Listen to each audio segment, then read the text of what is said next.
Back to part 2 of Mastering the Professional Networking series. Today, we're going to talk about the LinkedIn SSI Score Mastery. So it's going to be a pure online strategy. So there's a lot of content to cover today. We'll need your participation.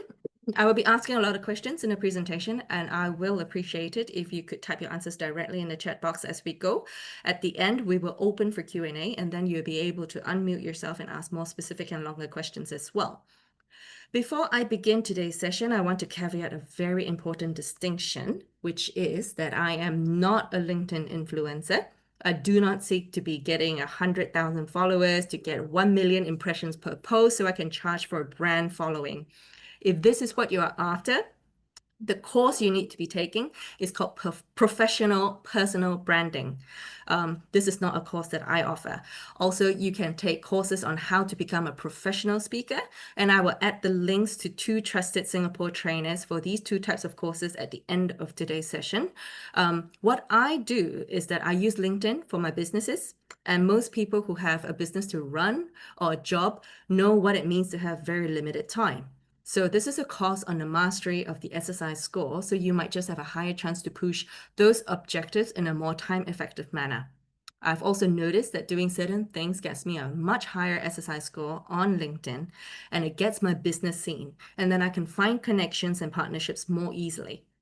And at Made Without Borders, even though our primary business is B2C and it doesn't seem like our customers are on LinkedIn, but because we link, we link mates to employers who also need other sorts of services. What we do is we use LinkedIn to reach out to director level at many of these companies that we need to partner with.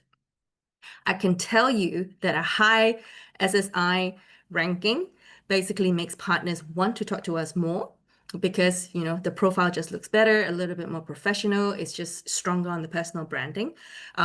Also, we've had organizations come and find us because of posts that we're basically building, and then they are the ones that want to collaborate with us. So it's not just us seeking opportunities. Opportunities is able to come and find us. A good LinkedIn strategy basically makes you visible, and being visible brings opportunities. So today's workshop is an amalgamation of all my tricks of the trade, a bit of trial and error, speaking to a lot of LinkedIn employees, taking a lot of master classes from gurus, and these courses have cost me between 3,000 to 8,000 already. I'm hoping to save you this money. Although there are 2 master classes that I do recommend if you want to become a paid speaker. Because if you want to truly become an industry expert, if you can get paid to speak. And also, I want you to, at the end of this course, be able to go more in-depth in your content generation strategy. I can only do a very light touch today because I only have a 2.5-hour session. So I've put the links to these courses in my link tree, and I will also mention, what these courses are at the end. A big caveat that I must also state today is that my course does not represent the exact algorithm of LinkedIn. Frankly, nobody knows truly what the LinkedIn algorithm is because it is changing constantly. So today's thing is only based on my personal experience. And I would say that it is based on analytics and pretty much my best guess from multiple gurus in this industry, basically speaking about this. Frankly, some of you here might even have a higher impression count than I have per post. So I want to be very clear that my objective of today's course is only one thing, which is to present you as the leading industry expert so that opportunities can come and find you. Whether is it jobs or is it business partnerships and stuff like that.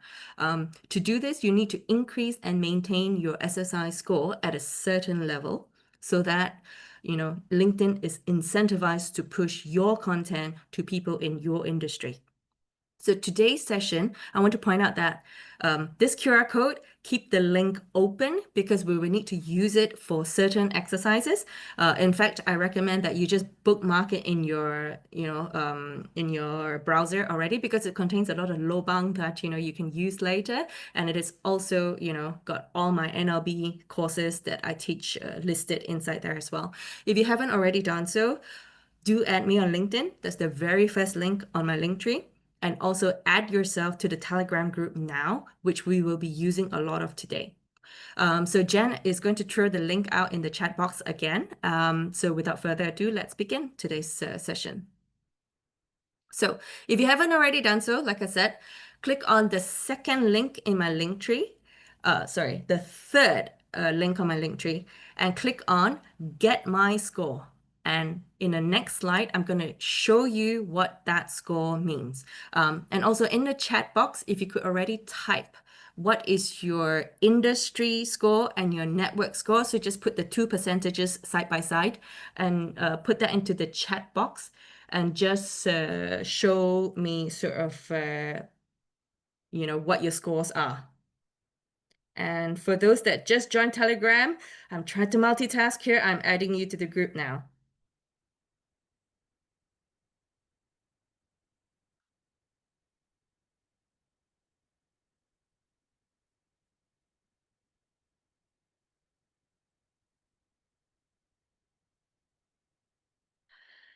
Okay, so VT says 68%, 62%. SL says 41%, 46%. Oh, quite similar, the two. Anybody else? Okay, so Yamsing has one of these where it's very drastically different, where the industry score is 27%, but the network score is 59%. I'll show you what all these scores mean later, but just notate it down so you have an idea of, where, the disparities are. Okay, so I can see that everyone is sitting sort of in the median range of 30 plus. Yvonne, you have 85% and 98%. I suppose that you just started LinkedIn not long ago, so you're going to end up with that kind of numbers. ACES, just go ahead and click on the Linktree link, scan the QR code, or click on the Linktree link in the chat box, and then click on the third link that says Get My Score. You need to log into your LinkedIn.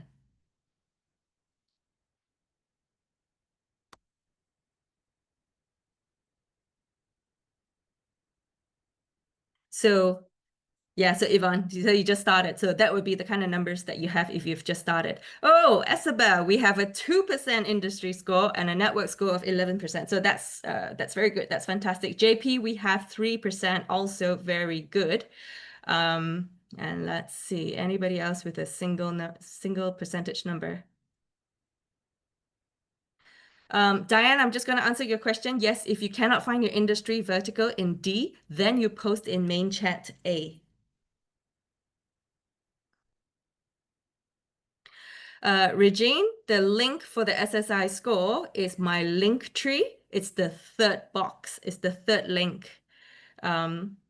Just click on that and then you need to log into LinkedIn.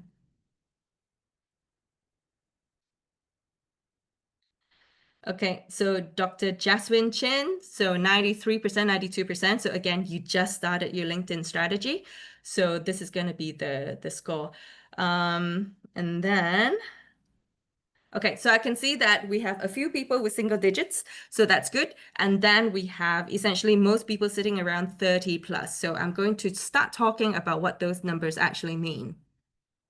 So over here, you can see that that is sort of what your industry score sort of looks like right now. So you can scroll down to the bottom, all the way to the bottom, and then it'll show you the entire chart of why your score appears this way. Essentially, it's made out of two numbers. So let's focus on just the top two numbers first. The difference between these two percentages is that the one of them shows where you stand amongst your industry peers, and one of them shows where you stand amongst those people you have added to your network connection, which could include, your university friends, could include your social groups, and those people may not be in your industry. So your industry rank is based on your industry peers. And then your network rank is based on basically the people that you have added into your network. If you say that you have 500 people in your connections, those are the peers that you're measuring yourself against. If your score is more than 70%, this is very, very bad. LinkedIn will only push your content to a certain percentage of your first level network, which is the 500 people that you've added. So this is why each of your posts may only achieve, 5 likes and maybe 200 post impressions if you're very lucky. Sometimes you only get like 50 post impressions. Literally nobody knows you exist on LinkedIn, even if you have a LinkedIn profile. When you drop your CV on LinkedIn, you might actually be the lowest priority amongst all the other people that drop their CVs on LinkedIn. So between 10 and 30%, you have widened your circle of influence. This is when most of your first and second level networks, so second level networks are the networks of your first level network. So the 500 friends will know another 15,000 friends. So your first and second level networks can sort of see your content if you're between 10 and 30%. And then you're also able to see just more events and more job postings that are relevant to you, because it is whatever those people post, then you will also be able to see. And this is where each of your posts may achieve 30 likes and may go up to 1,000 post impressions each post. So you start to achieve effectiveness on LinkedIn when you sort of just reach less than 10%. And this is when LinkedIn starts to push your content beyond your third level networks. So not just the people that you add, the people that added, the people you add who added other people, and then the other people that they know. So it's third level networks. And I think this is when you start feeling the power of LinkedIn, especially when you're under 5%. And this is where you can easily clock, every post would get 1,000 likes, you get 10,000 post impressions per post. And this is where industries would go in and they can look for speakers and consultants. This is where the press goes to look for stories to publish on their newspapers or in magazines. And this is where opportunities will find you. You don't need to look very far. And then when your SSI score is like basically less than 5%, life just becomes super simple and super easy. So remember what I said last week about mindful networking? How do you know when you have reached the epitome of, good networking? It's when suddenly life becomes very easy. Things are finding you. You don't have to go and find things. So there are 2 key lessons on the numbers here that I want you to remember, which is LinkedIn's ranking is very one-dimensional. It only likes when you specialize in just one industry, so it can push the correct type of content to you. It doesn't like multi-hyphenates like me. So multi-hyphenates like me with 4 different businesses in different countries, LinkedIn is very confused when I'm adding people in the UK when my business is Made Without Borders Singapore. Or if I'm adding like university students, it's like, why are you adding students? They're not relevant to you. Because, I'm teaching at the universities, so sometimes I add students, but, then LinkedIn starts to rank me down thinking, hey, you're adding people outside of your network of Made Without Borders Singapore. It's very confused. So people like me who are multi-hyphenates, it is recommended that we get LinkedIn Sales Navigator, which is ridiculously expensive. But if it works for your business, then you can select more than one what is called ideal client profile. So you can, if you have LinkedIn Sales Navigator, you can have more than one ideal client profile. If you just have the normal LinkedIn, try your best to just specialize into one role. And remember that LinkedIn is just a tool. Don't let a tool determine your networking strategy. So if you need to add irrelevant people, add irrelevant people. So remember what I taught in basically part 1, which is build your buffet table of, good diversity of portfolio of networks.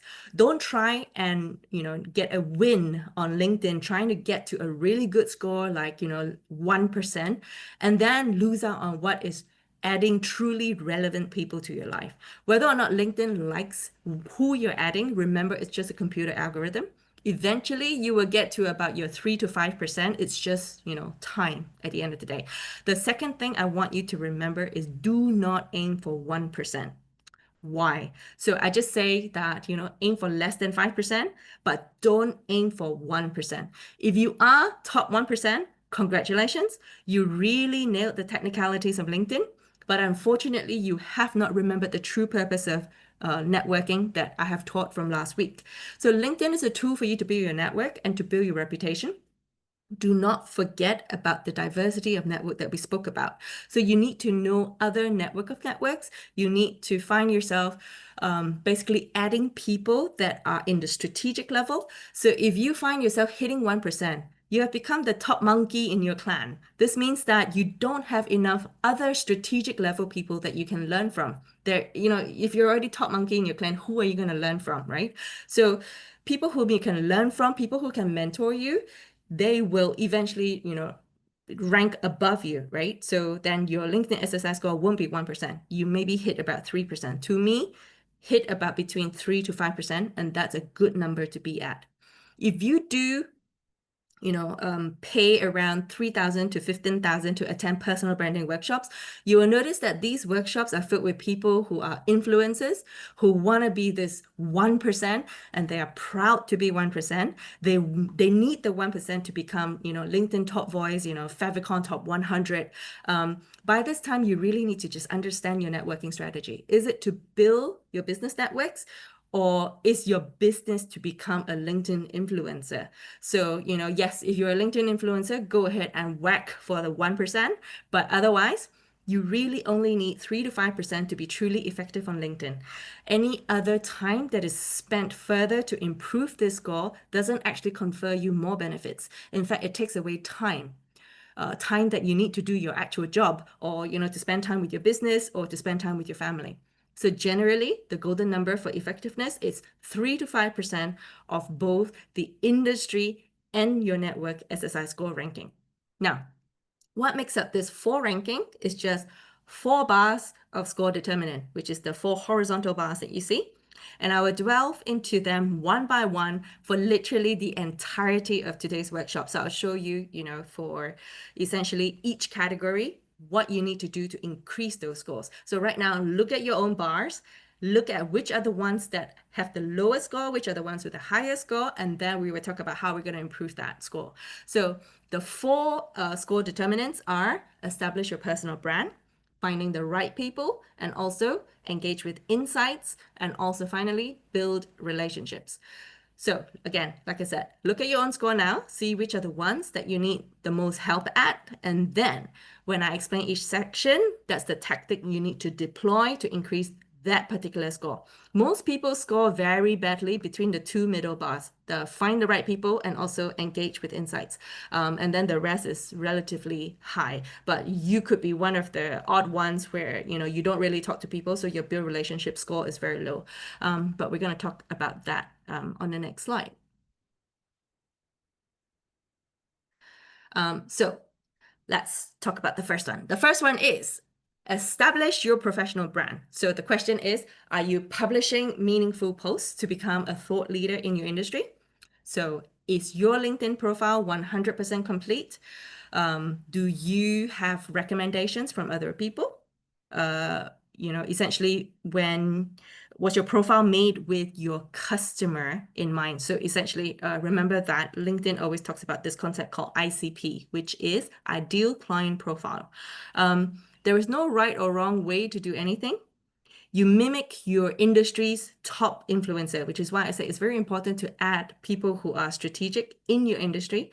And then you just follow what they do. And then you will learn their strategy. And then you will attend the same events that they attend. You add the same people that they add. And then you realize that if you follow the same strategy, you follow the same groups, you add their connections, you will be pretty much what we call on brand. So how do we get on brand? Let's talk about this in the next slide. So first of all, this is my profile page. So on my profile page, first of all, is your photo. You can use the AI professional photo generator if you want to, but in my opinion, if this is going to be professional, please do not use avatars. To me, it's not professional. But of course, if you're in the media industry, this could be seen as professional, and it could be seen as creative. So again, I would never tell you what exactly is on brand, because what works for me may not work for your industry. So what works is follow this thing called on brand. Look at the people that are succeeding in your industry. What are they doing? Okay. Most of the time, they're looking at a photo that is smiling, that is professional, that makes them look powerful. And the only thing I would say is avoid black and white because LinkedIn itself, the whole wireframe is in white and gray. And then when your photo is in black and white, everything looks a bit funeral and depressing and it doesn't look very good. So the only thing I would say is just avoid black and white photos. And also, when we say it's on brand, you need to be quite careful that the photo doesn't, like the very first picture here of this guy with the company name in the background. You see how the whole photo cut out his company name? I would never do anything like that because that is against branding guidelines. So I would never do that. And then also you can see that the astronaut who's wearing her astronaut costume with the American flag behind, that is on brand.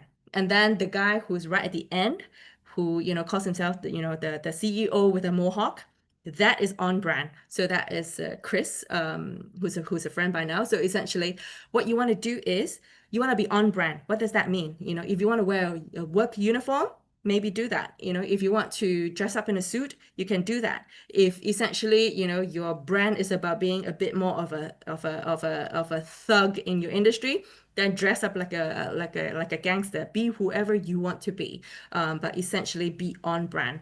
And then your background. What's really important is that it is quite clean, unless, of course, you're an astronaut. Go ahead. It doesn't need to be that clean because you have the US flag behind you.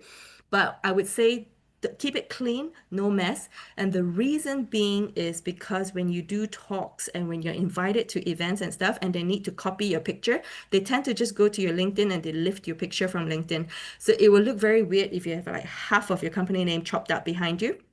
So it would be good if you have a clean white background or a clean black background, and those tend to work better when people are pulling your photo to run quotes and stuff like that.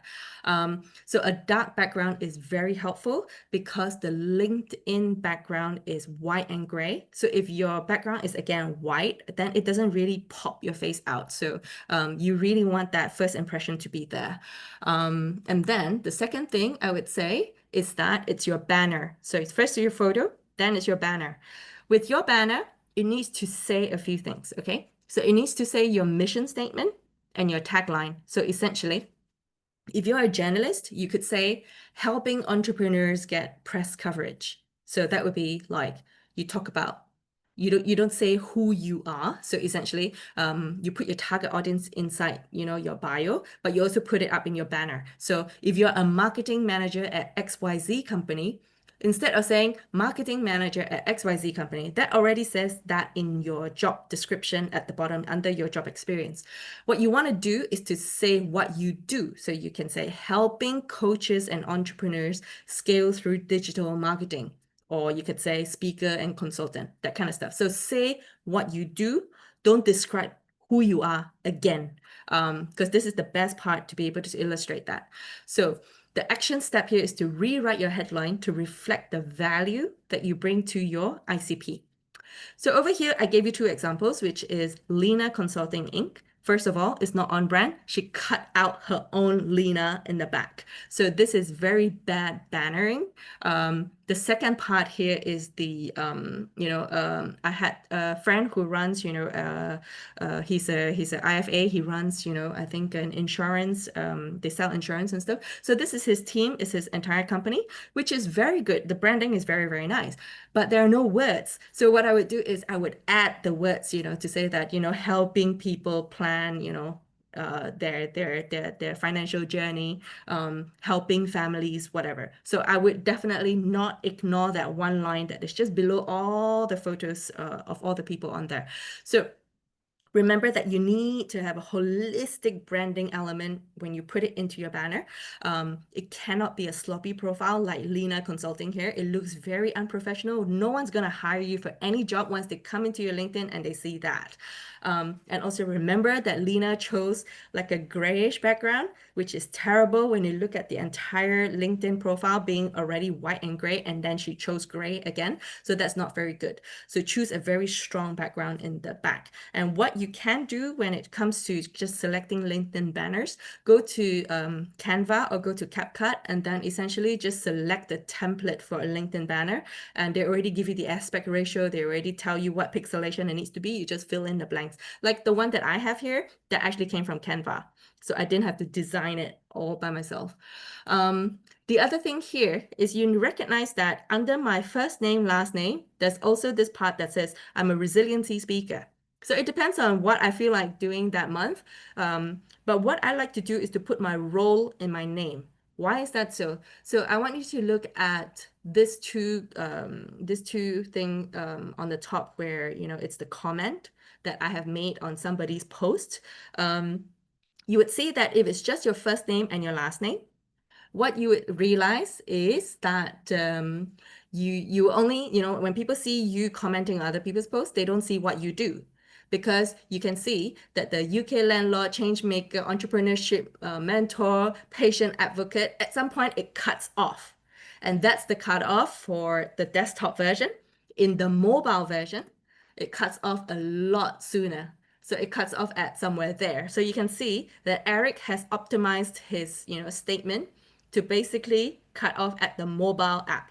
And I cannot tell you how many characters it is because characters like I and L is thinner than M and, N. So essentially you just have to test it out to see how it looks on the mobile phone.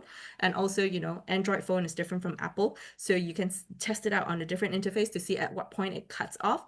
And then that's the point in which you stop your line. But of course, like I said, I'm a multi-hyphenate. So what I want to do is that, I put resiliency speaker at the bottom of my entire set of roles, but I also want to make sure that I highlight that right on top in my name itself, so that when I basically comment on other people's posts, that's the thing that people see and they relate to, and they say, oh, okay, so if they see me commenting on something and they're like, oh, she's a resiliency speaker, I need a resiliency speaker to to basically come and talk about mental health and stuff like that, then somebody will naturally contact me and they will click on your name to come in and see your profile. But if they only see your name, there's no incentive for them to come in and click on your name. So the way that you structure your name is quite important. So just make sure you put your role right on the top. And it's a role that must be searchable, so essentially how the industry searches for these types of roles. So the other thing as well is your call to action must be very easy for other people to recognize what they need to do. So in this case, because it's Made Without Borders, I want people to subscribe for a super voucher. So I write that in. And then also you can start adding more and more custom buttons. You can add a lot more buttons if you're LinkedIn Premium. And then I think otherwise you can add one custom button. And another thing as well is on the right-hand side, you get two key associations. Whether you're LinkedIn Premium or not, it's always just two key associations. So pick two that's going to be your brand. So, I've been to several universities by now, so I just put Stanford University in there because to me, that's the bigger brand of the three universities I've been to. And also I want people to see me associated with Made Without Borders. So I also put the Made Without Borders page on there. So next one is ensure that you are verified. LinkedIn uses a really crappy eKYC solution called Persona. When I was changing my resiliency speaker, so now you can see if you go to my LinkedIn profile, it's no longer resiliency speaker, it's something else. So when I was changing that, I got myself unverified. And then I realized that my posts, my post impression rates, which was usually about 80 to 100,000 post impressions per post, suddenly has dropped to about 50 to 60,000 post impressions per post. So it does make a difference. If you can get verified, go ahead and get verified. But the last name must be tied to essentially your passport last name. So also Singapore passports are very difficult to verify because of the way that we write our names. We don't do first name, last name. So sometimes the system is very confused because actually my middle name, my Chinese name, is actually my first name on my passport. So it's just the way that it was registered by ICA. So you're going to realize that you have to test it a little bit to see how you can get verified by Persona. But I haven't won that war yet. Ever since I change this one. I've been trying to, ever since I changed my name and I got kicked out of my verification, essentially, I haven't been able to get my verification badge back. So try and see how you're going to do it. So the way that you do it is you click on this thing called resources. And then when you click on resources, you will see this pop up. And then I want you to click on this thing called about this profile. And then when you hit about this profile, it will show you this add a verification badge for free. And then you can say, verify now, and then just follow the steps exactly. They'll tell you how to scan your passport, switch on your NFC, do your facial recognition, biometric scans and stuff like that. But if you get verified, then essentially LinkedIn will be more incentivized to push your content because they now know that you're not a scammer or a fraudster. So essentially, it also keeps the community safe, and that's the reason for the verification. But in my opinion, they just need to choose a better vendor because persona is really bad. A lot of people are complaining they cannot get verified. Also, as you scroll down in your profile, you get to see the About Me page. Over here, I've copied the About Me page from Eric Feng, who's the person that teaches on public speaking. And over here, what we have is essentially a section for you to show your social proof. And what we say social proof is essentially a storytelling with a very clear CTA. So it needs to be very clear call to action. So a strong opening hook about your whole story, your whole journey, your mission in life, how you intend to help people, and also, the social proof, which is, the results of how you've helped people, your testimonial, your key skills, your key achievements. And then at the end, you always end with your call to action, DM me, to collaborate, or email me at this, or you can put even like website links and stuff like that in there. So this is the part where you can put most of the information on there that people will read before they actually try and reach out to you. As you scroll down as well, you start to see that at the top right-hand corner, there's this thing called your public profile and URL. This is the one where you remember that when you're typing your summary of you text, the first exercise before we begin today's session. Remember that I said that, LinkedIn will originally assign you a URL. What you want to do is to change that URL to be on brand. So you can also say that, it's LinkedIn/Juliet Low.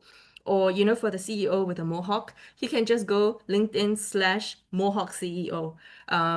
Something that people can just remember outright, so they can, when they click and, they can come into your profile, they're not clicking on Juliet Low 376 because you're the 376th Juliet Low. So you just want to make sure that this is a number that's not randomly assigned. You want to make sure that your public profile URL is something that you have edited to be on brand. So whatever your brand is. And then there's a featured posts section. So this one is the one that I've copied from this guy who is also the one that's operating his, insurance company.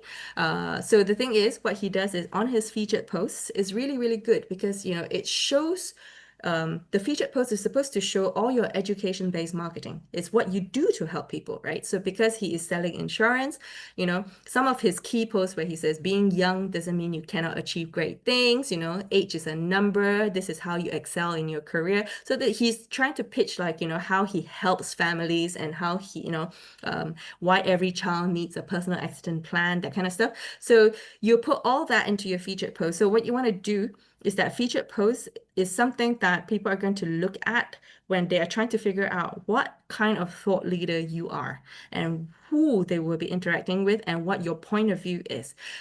Featured posts will be the best place to essentially put this. What you don't want to do is to become a very salesy person by putting very dominant, strong sales type posts on your featured post.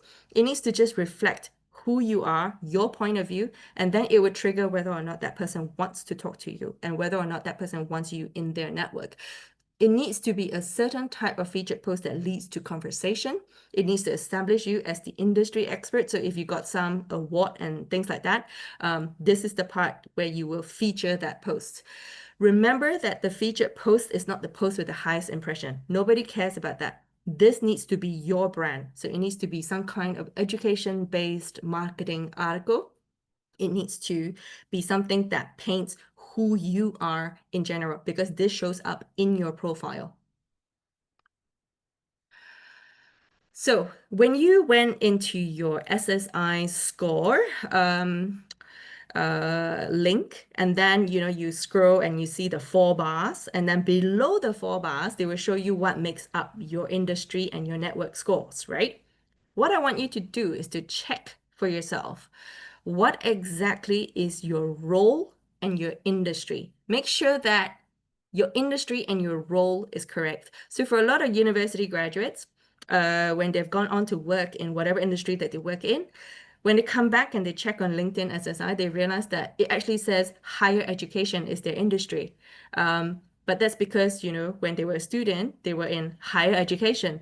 But then that industry never changed when they went into biotech or they went into AI or whatever. So what you're going to do is to ensure that you are for sure in the correct industry, because this is where LinkedIn is pushing your content to. So if you're pushing it to the wrong industry, then of course, what's the point? You want the correct people to see your stuff so that, opportunities can find you, right?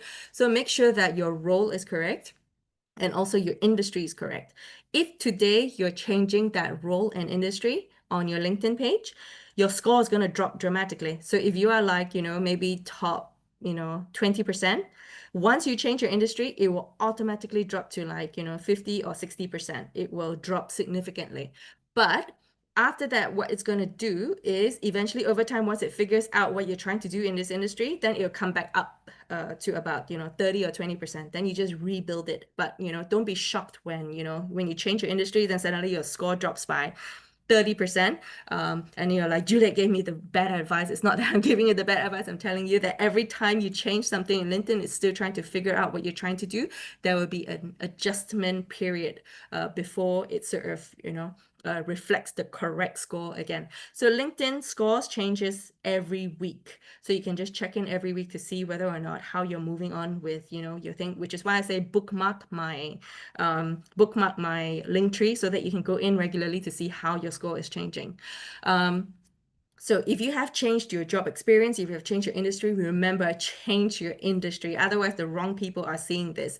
And also what you want to do is not pick the industry you're in, but to pick the industry you want to reach. Remember that you are crafting this entire thing based on your ICP. So if you're looking for a job in, biotech, then sure, have biotech as your industry because it's the same thing, right? But if you are a business person and you are trying to reach out to, say, sell something to teachers, then just put your industry as teacher, even though you're not a teacher.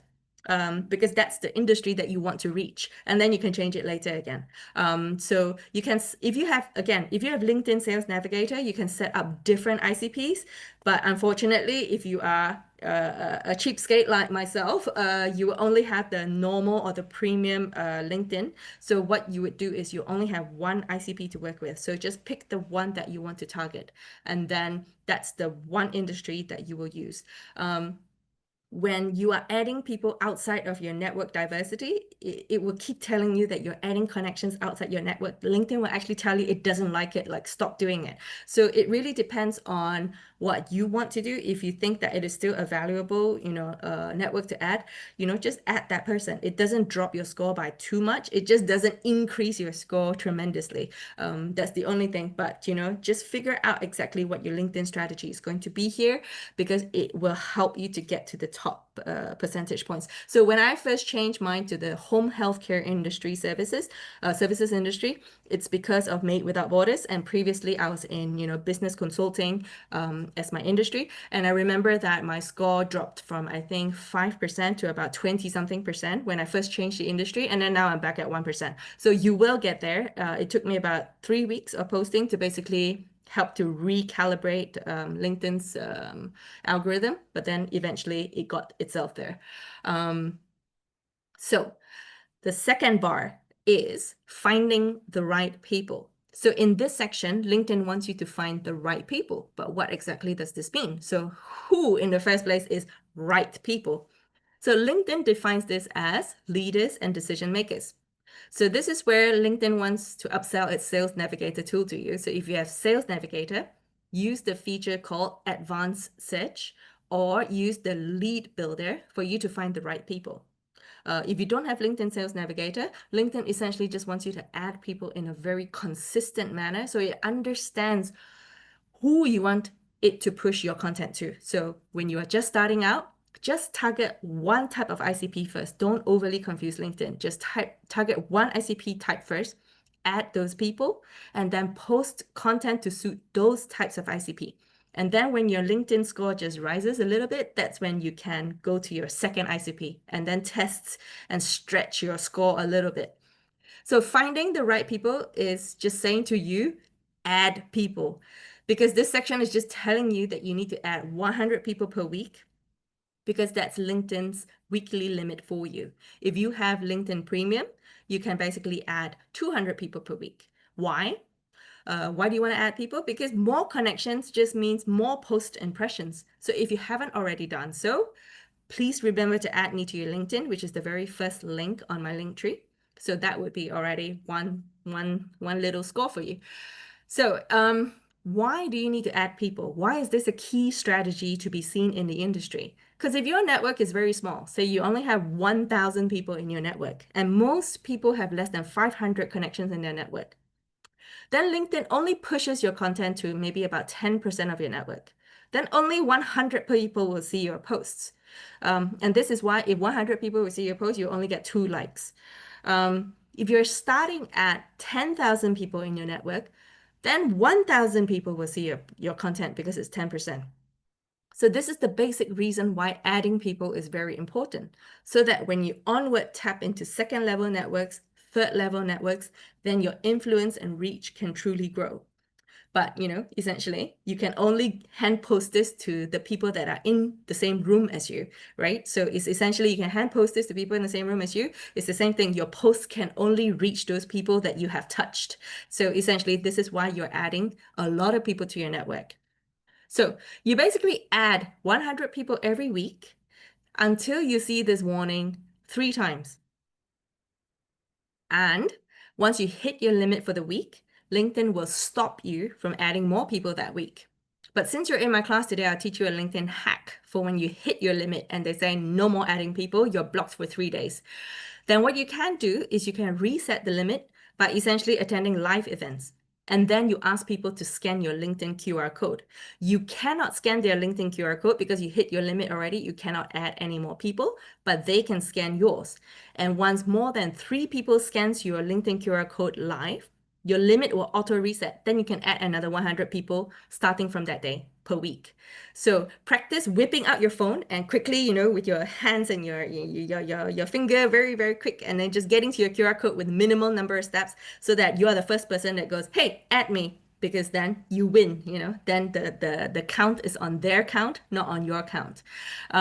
So every week when you add 100 people, what you're going to realize is that about 20 to 40% will accept your invite, because this is the general rule of the buyer's pyramid. Not everybody is going to add you. Not everybody will take the action you want them to take, but generally about 20 to 40% will accept. So what does this mean? It means that if you do it on a weekly basis, 100 per week, your network will grow to about 1,000 people per year. If you have LinkedIn Premium, you can grow to 2,000 people per year. So that with consistency and with time, say after 5 years, you can actually increase your network by 5,000 to 10,000 on LinkedIn. So it's like investment. You keep saving a little every week, and then the growth will compound over time. And this is where I iterate and I reiterate that, the mindful networking starts with a mindset, it ends with a lifestyle. You need to develop the lifestyle of adding 100 people to your network every week. So you need to recognize that top influencers and networkers don't get to 100,000 followers overnight. It actually takes them time and consistency to build that. I know that there was a person who's hit 200,000 followers on LinkedIn, and it took him 20 years to get there. So it's just time. And many top salespeople are only effective only after about 5 years of being in their industry, because they build slowly, but they build consistently. So essentially, this is what you also need to do. So how do you add people for the highest amount of conversion?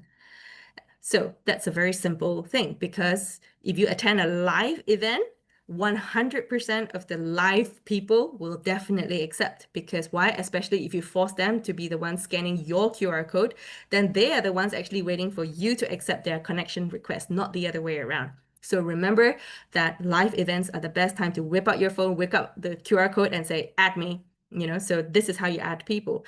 And other key methods is to add loads of people via this thing called people, post, and events search. And I'm going to show it to you on the next slide. So you go to search bar right on the top, and then you type in industry, role, and location. So in this case, I typed in leadership coach, Singapore. So let's say I'm selling to leadership coaches. So I click on the people because I want to do a people search. So I put in the search bar what I want to search for. I click on people search. Then it's going to tell me that I have people in first, second, and third connections. So of course, I'm not interested in any of my first. I look at my second level connections first, and I look at the third level connections. Then what I do is, you see on the right, it says connect. I just whack connect. It's a 5-minute job for me to just go in, search for an industry, and I just whack the connect, and after every week I spend 5 minutes a day just whacking 20 connects. So that's essentially the easiest way to do it. But this is not effective because the conversion rate is the lowest if you use the people search. What you want to do is to go to this thing called the post search. So the post search is essentially, I'm also still looking for leadership coach Singapore, and I pull up this guy called Samuel Chong. He's just attended an event at Switch. I love this type of posts because these are people who have collaborated with other big, huge collaborators, strategic partnerships and stuff at Switch. And they are thanking a whole load of people that were really important during that event. And if I know that that's my industry event, what do? I just go to Joseph Kraus and I hit Joseph Kraus and then I go connect. And then, Don Hyun Kim, I just hit connect. And then I just click on the thing, connect, click on the thing, connect, click on the thing, connect. Why does this work very, very well? It's because the person has just attended a big live event and they cannot remember who they met. These are big speakers. They've spoken to 1,000 people in that event. So what they do is when people are hitting invites, right, and asking them to accept the invites, there's a higher chance where they don't want to offend the wrong people. They know that they just spoke at this event, so they better just accept all the invites. So there's a higher acceptance rate. So if people search will get you a conversion rate of maybe 20%, this kind of event type post search will get you closer to 40%. There's a higher chance that these guys are going to add you because they just add everybody at the end of every event. So this is a very good way to do it. Another way to do adding people, which is one of my top favorites, is called groups. So you join relevant industry groups. So again, I typed leadership coach Singapore, right? And I go into groups. And then inside the group, what I do is I just join relevant industry groups. So there might even be like a leadership coach Singapore group. So I just join that group. And then once I am in, I start adding all the people in the group. And the magic here is that if you are joining groups and you're adding people from groups, groupies do not count to your 100 people per week. So you can actually add groupies completely free. This is a free pass. You can go nuts there. You can just add everyone. They don't add to your 100 per week count. This is why I love to search by groups and I love to join groups. But you have to join the group first. And then once you're accepted, then the groupies are a free pass. So make sure that you get accepted first before you start adding, because otherwise you're adding to your 100 per week. And then finally, there's another one that I really love because it has a very high conversion rate as well. And that's this thing called events. And I'm going to show you in the next couple of slides on how to add people through LinkedIn live events. So again, you can search for LinkedIn events that are in your industry, in your location. So like, leadership coach Singapore, and then see, sort of what kind of events you get to. So in this case, let's say you've attended a LinkedIn event that's relevant to your industry. Here, I was actually attending a talk on the world's first regulated medical chatbot. And you can see that 142 people are attending this currently. So what I want to do is go to the sidebar. I don't care about the people talking. I go to the sidebar and I click on this button called networking. And then it's going to show you all the people that are currently attending that event right now. Remember, these are all people that you can connect to, because the connect button will be on the right. So what I do is I just hit connect, connect, connect, connect, connect. So you can see here that if they say pending, it's because I've already hit connect on all of them. And those that says message is because they are already in my network. So chances are when you attend some events, of course, people that are in your network will already be attending, these events. So those are already in your first network. You can ignore it. You don't have to message them immediately. You can message them later to say, hey, I just saw you at this event. What do you think about it? You can also do that, and that's a touch point. But most of the time, what I do is I focus on just adding people. So all the people that are attending, you can just use the scroll and just keep scrolling down, and you will see all 142 people on, and just hit connect.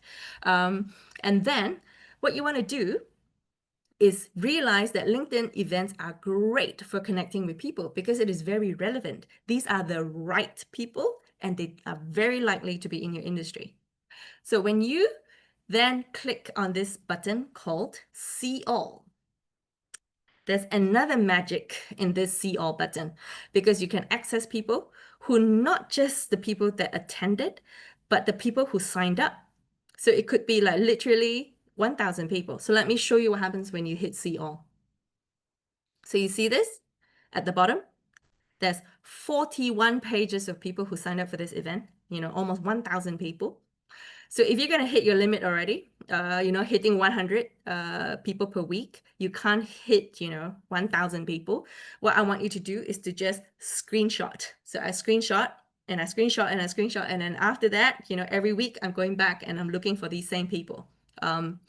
Also, what you realize is that, if you have LinkedIn Sales Navigator, or if you have LinkedIn essentially Premium, you can add 200 people. So if there's 200, just go ahead and add everybody already. If this is a talk you actually want to listen to, maybe you want to listen to the talk. So what you want to do is to check that this is a recorded event, so that you can go back and listen to it later. You just add people first. If this is not a recorded event, again, like I said, just screenshot all the 41 pages and then add them after the talk. But it is most effective when you're adding people during the talk, because it almost lends to 100% conversion rates. Those people tend to add you and accept you because they saw it during the event. So this is one of the ways in which you add people. So another way to add people is by joining WhatsApp and Telegram groups that are industry specific. Then you scroll up, and then everybody that is relevant in your industry, you just add. You click on the LinkedIn link and you just add. And you click on the LinkedIn link and you just add. Because those are the people who understand the LinkedIn algorithm. So they will add you. So let's try now using the Changemakers Telegram group. Again, the link is inside the chat box. So go ahead and just add the Telegram group link, which I think is the second link on my link tree. Then what I want you to do is to just go to section D that is relevant in your industry and just type a summary of view text. A summary of view text should say, hello, nice to meet you all. This is my LinkedIn. Put your LinkedIn link first, right on the top, so that it's not dropped down after a see more thing, right? And then what you want to do is introduce yourself. I'm Juliet Low. I am the CEO of Made Without Borders. This is what Made Without Borders does. And then I'm hoping to, so just basically put down your call to action. And then if you have a company website or anything, you can just put that on as well. I like to use emojis to break it down into sections. You can also do that later. But this is something that is very important, a summary of your text. And then if you write it very, very well, these are people that, you will encourage people to click on it. You encourage more people to want to check you out. So let's try this right now. So everyone just get on Linktree and then at the Telegram group. Oh, I can see that a lot of people have already done this. So just basically, the verticals are D, section D. So just look for section D. And if you don't find your industry vertical, then you have a special one. Just put it into main broadcast, which is A. So you can also type it into main broadcast. Then what I want everyone here to do, go in, hit the link, add, hit the link, add. So I'm going to give everybody about 5 minutes to do this. So just go and add people in your entire industry. Just go into the LinkedIn, hit add. Go into LinkedIn, hit add.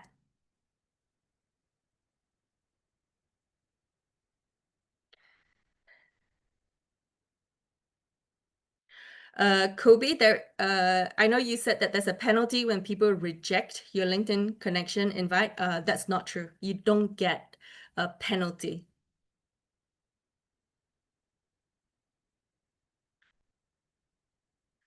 Uh, Alexander basically asked, do you recommend to type a custom message when adding people as a connection? The general consensus by the top LinkedIn gurus is no, do not ever use in-mail message to type a message to people when you're trying to add them. Add them first, then talk to them. And this strategy is because you have different stages of breaking a person. So if you already send a message and that person still doesn't want to add you, then there's no other way. There's no other way to reach this person anymore. If you have added somebody and they didn't add you, then later you can decide whether or not it's important enough for you to spend an in-mail message, which you actually have to pay for on LinkedIn to basically reach that person. The reason why people don't respond to in-mail message is because it is almost 100% spam. So the minute you come in with an in-mail message, it looks like spam. And usually people don't accept when they see an in-mail message. So it's just a take note of this particular one. How did I create my LinkedIn QR code? That's not a LinkedIn QR code. That's a Linktree QR code. So I just put it into a QR code generator, essentially. Um, so I'll answer the rest of the bigger questions later. But for now, just Regine, sorry, I'm a bit lost. Where do we all add in industry? So just look for your actual industry. It's listed in the whole Telegram group. So when you go into Linktree, click on Telegram Changemakers, which is the second link. And once you're in Telegram, search for essentially the section D. If section D doesn't show your industry vertical, then essentially just type it into section A, which is the main broadcasts.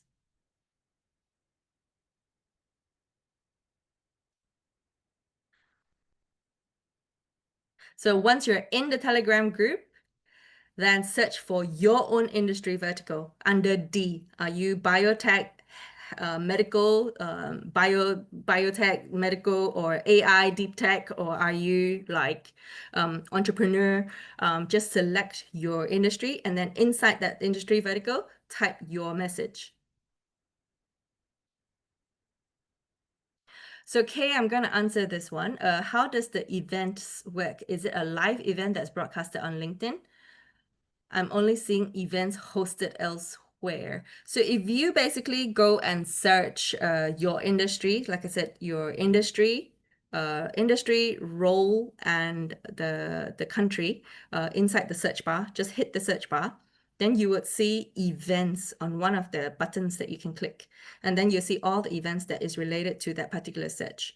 Then you can just sign up for the event and then join when it starts. And then you'll be able to see that whole magical button, all the people to add later. So, okay, that's to answer your question very quickly. All right, I don't want to spend too much time here. So everybody, I think, already got the gist of it because I can literally see, a lot of this moving. I am still trying to add people on the join requests. So I hope, you can kind of just introduce yourself, go into the industry and just add everybody in your industry. And then hopefully we're all helping each other, right? It's about creating an ecosystem here. So, okay.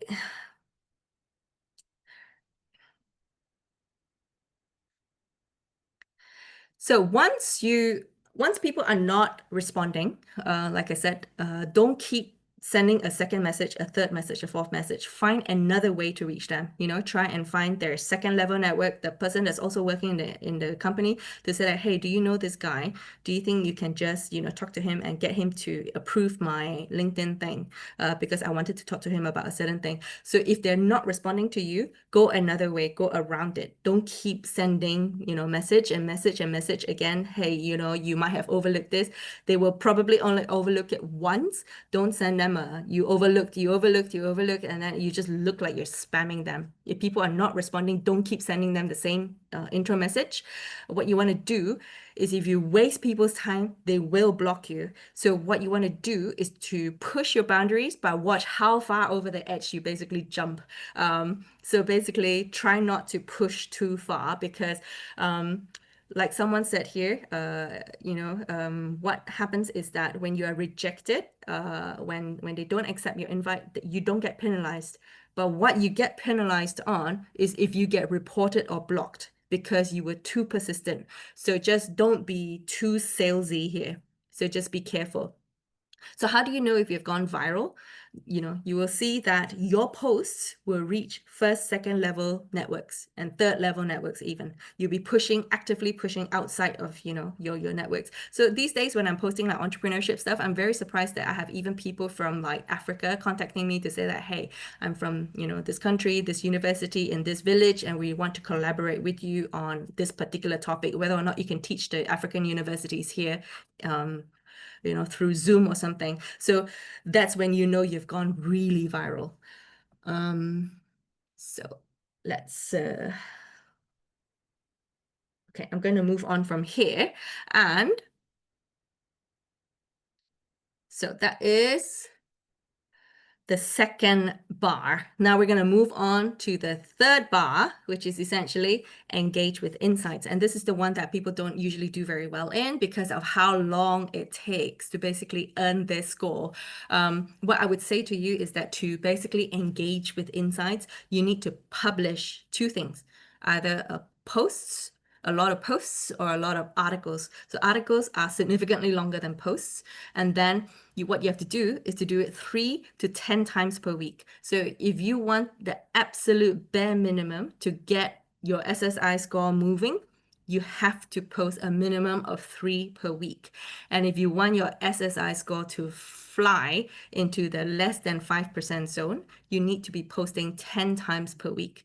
And when I say posting, this has to be original content that is industry specific.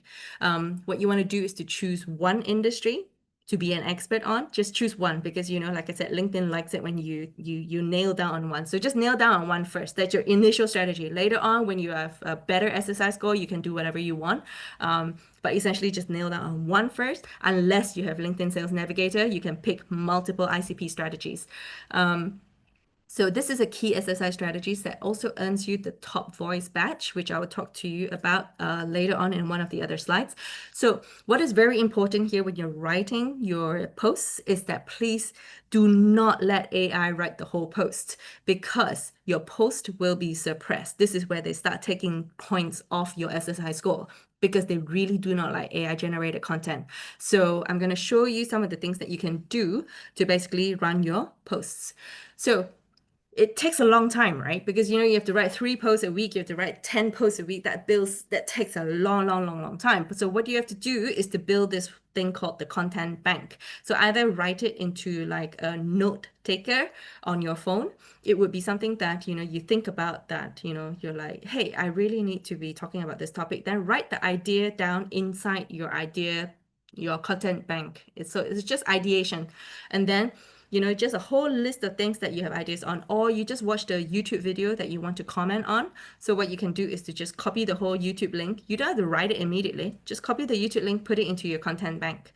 So this is how I generate like a content bank of like, 30, 40 ideas. So sometimes I'm on Facebook and these feeds are coming up to me. I just screenshot and I put it into my content bank, knowing that after that, I will be building my content later on one of the Sundays. So first of all, I build a content bank. what I do is I have topics and ideation. So topics can come from just asking ChatGPT, what topics should I write, or you can look up this thing called Google Trends, or you can just, subscribe to Reddit or Quora and see what are the kind of things that people are talking about these days, that is controversial, that is generating a lot of hype. You can also be the first one to publish the news when they go onto the news channel. You can be the one to publish your thoughts on that news. And these are the ones that usually get me my highest post impressions. So when I am reporting on my thoughts on certain types of news, I can easily, get to 50,000 post impressions within one day. So if you're the first to the news, you can usually get very, very, very good traction on those types of posts. And also, if you really run out of time, just pick a quote that, Jack Ma said 20 years ago, or a quote that Elon Musk said, however donkey years ago, and then just, tell ChatGPT to generate a picture on that particular quote and put Jack Ma's face on there, and then that's it. And then just call it something. For me, I have a series called Low Key Legends because, Juliet Low. So I just put this thing called Low Key Legends, and I do quotes on, basically top legends in the world.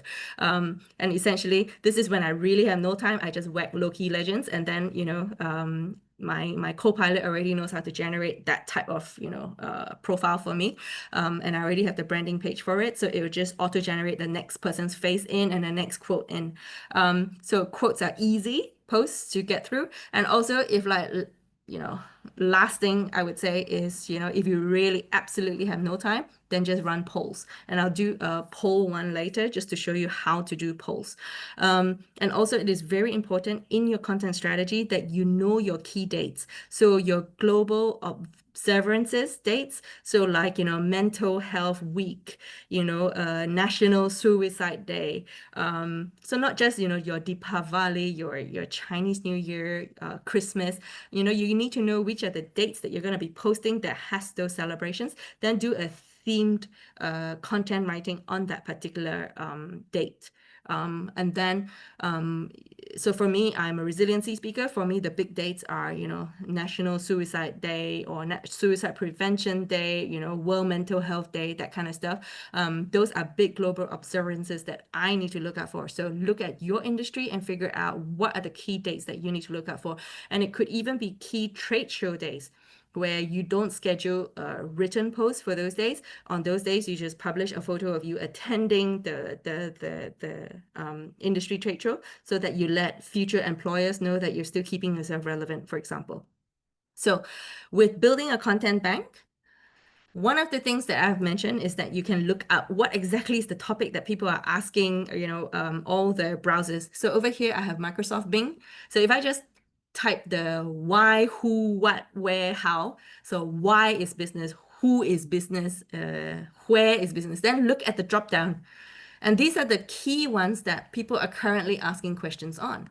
So you can see, why is business ethics important? That seems to be the top one that people are asking right now. Why is business intelligence important? So these are topics that you can basically already address on, essentially on LinkedIn, because these are things that people are asking for. So the next one is that you can do is also Google. So Google, Bing, but I've realized that Bing has much better kind of like analytics on this kind of stuff. The Google one is very general, what is business acumen, that kind of stuff. And you realize that they're both actually quite different. But I've noticed that if you're writing for business people, the Bing topics seem to be a little bit more relevant. And then of course, just ask ChatGPT, give me some suggestions on the topic titles. So I've said many times, don't let AI write your content, but AI can generate ideas for your topic titles. So you can tell them that in the subject of, and then you can see, Google type business acumen. So just say subject of business acumen, or, why is business continuity important? Then you can just say in the subject of business continuity. Then it'll give you a few viral hooks that you can basically work with. So One way in which to generate ideas is through your own personal observations. So I remember one time I was walking with my kids at Pasir Ris downtown east, and I saw this. I took a photo of this thing where the guy is walking in the swimming pool, and it looks like he is disjointed. Like the top half of his body and the bottom half of his body is just, completely different. So then what I did was I went into AI and I fed this photo into ChatGPT. And then I said to him, write a viral LinkedIn post with a good title hook. Use the following. So I've standardized all the way in which I prompt my thing. So you have to figure out your own voice and your own prompt. Like what is the maximum number of words? I want it to include real life examples and I want you to fact check those examples. And then I want a call to action relating to my brief. So then I always have something right at the bottom to say that use the short brief I've already written. And this is the part that I write because I don't want AI to write the entire thing. It needs to be my point of view. It needs to be my solution. AI can help to draft, creating examples and stuff like that, but it shouldn't be the entire point of view coming from AI. So I would basically write, okay, this is about refraction of light and the perception of the eyes and how we might sometimes perceive the world wrongly. So I would be using a picture of people in water. They look severed. Use key examples of when businesses have been, perceiving demand wrongly and failed to, scale markets or anything similar. So this is essentially what I want an article to be about. And that's because I took a photo of this. So then, AI generated it. I wrote a content on it and it really took off from there. So you can use your own observations of general life, a super short brief, and a very standardized way in which to prompt AI to write. And you would realize that your prompts will keep improving as you are learning what people are reacting to and what they hate, how long your stuff should be. So again, my type of audience would be very different from your type of audience. It really depends on your industry. So test it for your industry. Don't just, take it as, this is the way that it worked for Juliet and that's how it's going to work for you. I'm going to say that my people love to read 1,200 words and your people may love to read just 800 words, or some people like the full 2,000 word content. So some industries really like long stuff. So the more research-based ones, they really like the long stuff. Accounting, they really love the long stuff. But the marketing people, they like the super short content, like 700 words, 800 words kind of thing. So it really depends. Figure out what works for your people, your audience, your industry, and then as you learn, improve on your prompt. So over here, I have this thing called ideation of a personal story. So what I usually do is the top 10, most of my posts is about business, leadership, entrepreneurship. It's about Made Without Borders, for example. So I would say that 80% of those types of posts will go towards that. Now, 20% of my posts would go towards a very personal thing. It makes me human, right? So it makes people relate to me as a person, not just as this professional or this guru. I don't like it to be, so impersonable. So for me, when I do mindful networking, it's about starting out with a mindset, ending with a lifestyle. So my people are also my friends. So in general, I don't like it to be 100% professional on LinkedIn, but it really depends on you. It depends on your industry. So it depends on what you want to show. So in this case, I had a personal story that I wanted to show, and I didn't have a lot of time, so I ran a poll. So this is one of the poll examples that you could do. So I said that, okay, I have a conflict. So when it comes to poll, you need to show the conflict. What's the conflict? So my conflict is there's one fruit, which is the orange, and then my German husband says that the kids should eat oranges because it's vitamin C when the kids have a cough. And I say no. Oranges is too heaty in Chinese culture, is really bad. So I said to people, do you give the orange or do you don't give the orange? Then I ran the poll. And I said, those that say that vitamin C is great, you should give the orange. That's, how many percentages, and then those that agree with me because it's so heaty. And then I just throw a total, segue to say that, just give K-pop Demon Hunters. And so when you make your poll really, really fun, people will take part. And eventually, my German husband won, not me. And he talked about this for weeks.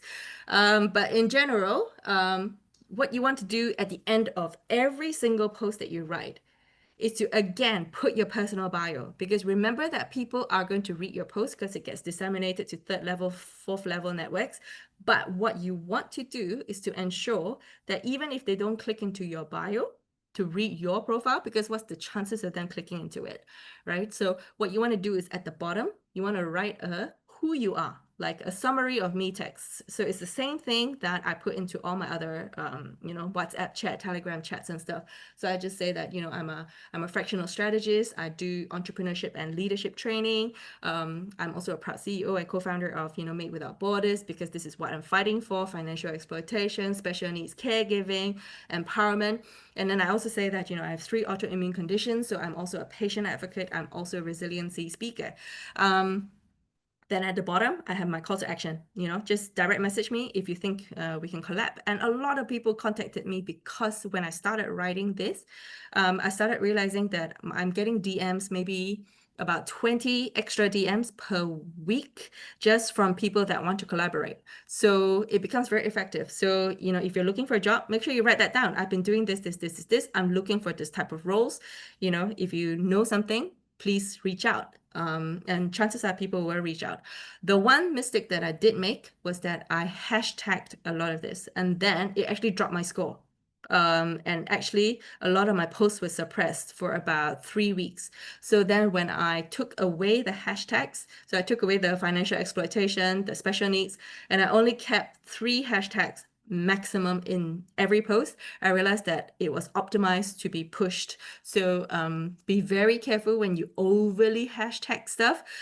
So just don't over hashtag things. So I've learned the hard way.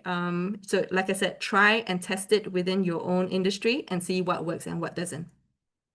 So content strategy is, in general, there's 3 E's of content strategy, which is engage, educate, entertain. So the first one, which is educate, which means that, if you want to be the industry expert, then you better be sharing industry insights. You need to be sharing about your lessons learned. You need to be giving people how-to guides. There are people that really does this very well. And like I said, follow these people, learn their strategies, mimic them until you succeed as well. And then when we say engage, when you are engaging with people, what you want to do is, for every post, you want to be asking them very thought-provoking questions, maybe even controversial. So you can write into your ChatGPT prompt to say that I want this angle to be controversial. I want this thing to be thought-provoking. I want my post to invite discussions. And then they will structure it in a way that would invite discussions. And then at the end of the whole thing is that your post needs to entertain. So remember that I didn't just say, do I give orange or don't give orange? I entertain them by saying, why not let's throw in K-pop Demon Hunters, because that's what everybody is talking about right now. So just throw in some kind of, personal humor, put in some relatable experiences, put in some kind of personal stories. And then that's the 3 E's of content. So in general, about 80% professional, 20% personal, but not overly personal. Don't talk to people about your divorce and stuff like that, and pull all the ugly stuff out into the web. This is not meant to be that platform for it. But I would say that, just remember that it is all about the 3 E's. And then what helps drive a post to go viral is 3 things: hook, body, CTA. So very powerful hook. Remember that when people are scrolling down LinkedIn, all they're seeing is 2 lines. They're only seeing 2 lines. Sometimes on certain interfaces, so when you move from mobile to laptop interface, you might see 3 lines, but that's it. So a very powerful first sentence that would stop people from scrolling and will increase the dwell time of them looking at your posts. That would be a very powerful hook. And then the body needs to be something that is, very conversational. So you could also write that into your GPT prompt, for example. And then a call to action, like, comment below or DM me for details. Or if you type send me, then I will send you a copy of, the free slides, for example.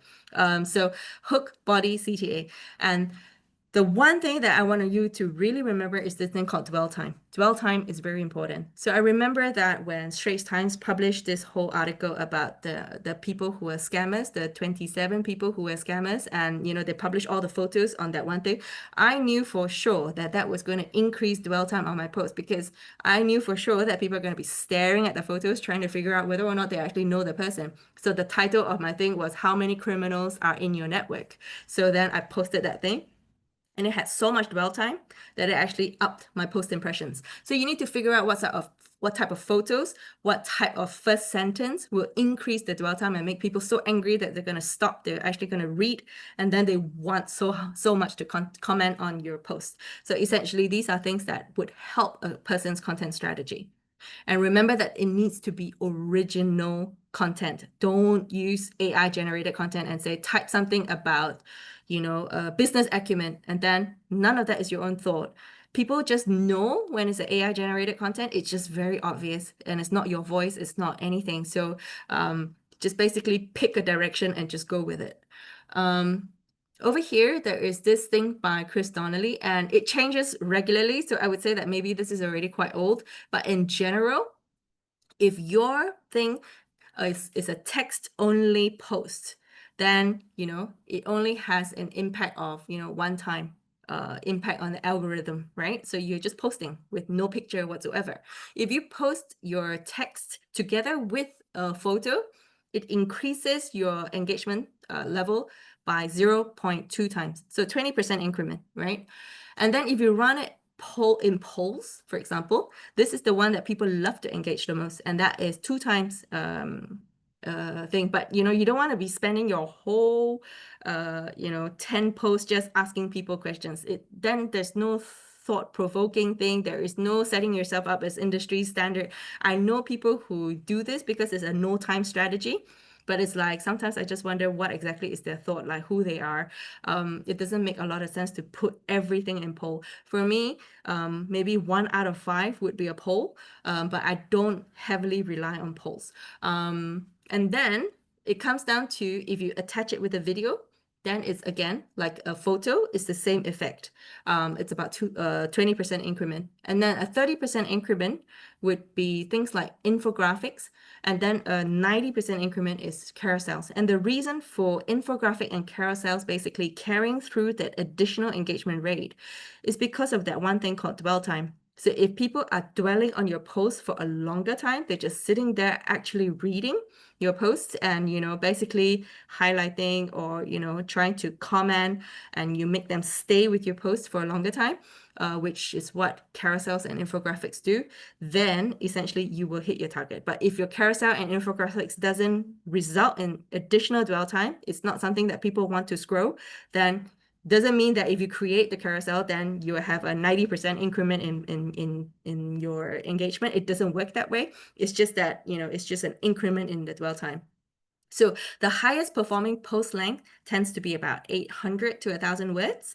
And the most important part is dwell time. They need to sit there and think and look at your post for a long, long time. And then what is also important is a lot of white space. So you see how when I wrote my summary of you thing on my LinkedIn, I put a lot of dots to just increase the white space. And then you see that it is significantly more readable, and keep your sentences really short, so about 10 to 12 words per sentence. And when you keep it very readable and not like write a whole thesis with like sentences that are 20 words long, those are the ones that make people not want to put in any dwell time. The one thing that was very important early in 2025 that is not as important in late 2025 is this thing called warming up your post. So after you posted your stuff, what you want to do is to shamelessly just like your own post, because that gives your post 1 point. Remember that the more points you accumulate after a certain point of say 20 likes, then LinkedIn is like, oh, it looks like people really like this post, and then they're going to just push your content to your second level networks, or instead of just 10% of your people can see it, maybe now 20% of your people can see it. And then if people are really engaging with this, then they go, looks like this is a viral post, so I'm going to push to 50% of your first level network. So this is like what LinkedIn does is called staging, right? So first of all, it just shows to 10%. It just shows to 10% of your first level network. And then if it starts getting really, really good, it will start pushing on to boundaries of, more and more and more percentages of the first level network, then the second level network, then the third level network. And a truly viral one, the way that you would get to 100,000 post impressions is if essentially your warming up of the initial big clicks it to the second stage, and then from the second stage it clicks to the third stage. So what people like to do is they like their own post because it adds to the score, and then they comment on their own post within about 15 minutes of the posting, and then they will ask a question, a follow-up question of their post, asking for people to discuss or giving more examples of their own post. And after that, what they do is they go and collect likes and comments on what is called engagement pods. Engagement pods would be things like my Telegram group, and it would be section B, SSI Algorithm Alchemist. So we'll do one exercise on that later. But in general, the industry expert post should contain about 80%, which is educational, professional, hacks or expert advice, and then 20% on things like golf, kids, motherhood, mentoring, volunteering, things that are about you, personal stuff. What are the topics to avoid is things that are extremely polarizing or controversial. So things like politics, you don't talk about, religion, you don't talk about, and definitely don't use offensive language.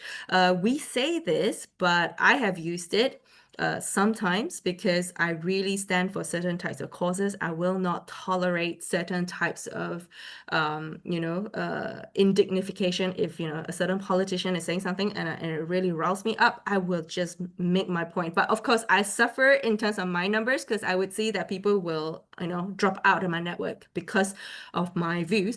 So it really depends on how you want to do this. For me, like I said, I'm not collecting likes. I'm not an influencer. I don't care about this kind of things.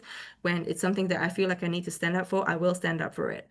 So it really depends on what you want to do. But in general, if you're trying to grow your network, then avoid this kind of controversial opinions at the start. What you also don't want to do is to bring in personal drama or complaints, because you don't want to be bad-mouthing your boss on LinkedIn. This is not the platform for it. It builds yourself up to have a very bad reputation in the industry, because if you have a problem, deal with the person yourself. Don't bring it out in public. Or, if you have a divorce, a very nasty divorce, don't badmouth your husband on your ex-husband on, LinkedIn, for example. This is seen as not being productive. You're wasting people's time. They don't like to see that kind of stuff on essentially on LinkedIn. And then excessive self-promotion. So a lot of people would go like, oh, I just got this award and I really feel like I don't deserve it, blah, blah, blah. And then they're doing this like humble bragging things. If you have social proof, put it down into your social proof section, which is your about me section. Put all your social proof there. You can run a feature post to say that, thank you for this award. I really appreciate it. But don't do like the humble bragging stuff, because people absolutely hate it. But, just say thank you and then put it up on your featured post. And you're going to realize that if you do all these things that earns you all these awards, nobody cares. No one's gonna they might put a congratulations down on the comment, and then that's it. It's not going to be a viral post. It's not going to reach like 100,000 people. But what you have is a post that you can just put into featured posts so that people can see that you won this award and you have gone up on stage to do some kind of signing. That's it. So just have a very clear idea of what these types of posts can do. And then irrelevant content is also sometimes a brand dilution. So what you want to do is to really be on brand with everything that you're trying to do. So for me, it's about leadership. It's about entrepreneurship. A lot of the things that I talk about is in this arena. But, be very careful how far you dilute your things. And that's why I say for other irrelevant stuff, keep it to just about 20% and you'll be fine. Unprofessional criticism is also something that you want to be quite careful about. So don't put negative comments about employers, colleagues, don't talk down to people, say, oh, I just passed by these smelly homeless people, you're going to get canceled. And then, the way that people cancel you on LinkedIn is they just block you. And then once you hit 3 blocks, you're effectively off the LinkedIn platform. LinkedIn is one of the hardest places to get back on after you've been blocked. So just be extremely careful. So there's this guy called Chia Boon Taek, who essentially posted about, this article warning other men about, he got really famous. He was this lawyer that got canceled on LinkedIn because he posted this particular thing to say that it was outrageous. This girl asked for it. She asked to be, raped or something. And then essentially the whole internet went after him. And essentially just, he disappeared from LinkedIn after that. He never recovered. He never came back. So just be very careful of what kind of opinions you're putting it on, because like I said, if you have a good SSI score, it can also hurt you. So analytics. So there's an analytics section on your profile page. You can just hit, see analytics, and then it will tell you which are your top performing posts, right? So, for example, I've posted this one for 6 days. It's already hit about 56,000 impressions. So generally after about 2 weeks, it would usually hit about 100,000 posts, impressions. So you can then see what type of posts and what kind of writing style will actually make people click. And then what you can do is to copy the link to this LinkedIn post.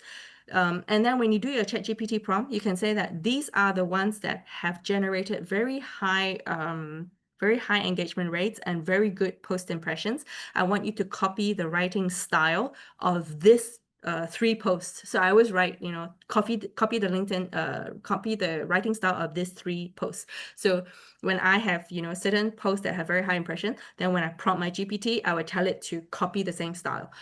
So essentially, this is the one that I said, how many criminals are in your network? That's the Straits Times one that actually within 5 days, it already hit like close to 40,000 impressions. And then, when I meet other people that are pretty famous, so in this case, I met Janine from, Solve Education, just saying that, hey, I've met this lady, I love her, and then it's like, already 4,000 posts, because other people who love her will also click on this, and then, hopefully that through association with her, that they love me too. So this is basically learning your analytics, figuring out what works with your crowd and what doesn't. There are some impressions, there's some posts that I've only got like 200 impressions. So then, I learn that these are not the things that people want to read about.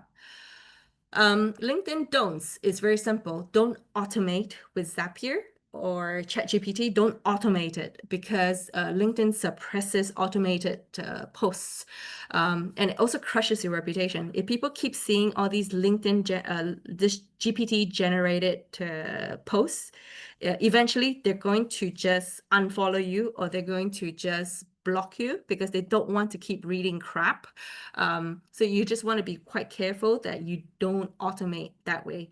And the other thing as well is don't be too salesy. Don't go like, network with an agenda in mind, with a call to action in mind. So just always try and think about mindful networking. And remember that, LinkedIn is a conversations forum, as a conversation starter. So play the long game and just, talk about whatever first. Talk about kids, talk about that person's posts and what he had written, and that you agreed with, what he basically said. Another thing about LinkedIn is don't put in external links. Put in 0 external links, because LinkedIn wants to keep people inside the LinkedIn platform. It doesn't like it when you put like a link to the news article and you bring people out. So instead of taking people out of the LinkedIn platform, what you do is you screenshot the Straits Times article and use that as a picture for to go with your post.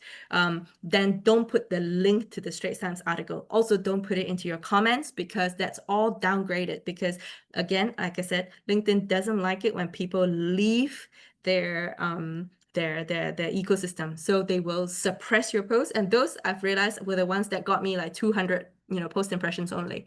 But what you can do is, if you have an event, for example, and you want people to sign up for your event, right? So what you can do is you can double link. So you can do a LinkedIn post to say that I have this event that's coming up. This is what the event is. And then prepare that no one's going to read that because it's only going to be 50 post impressions.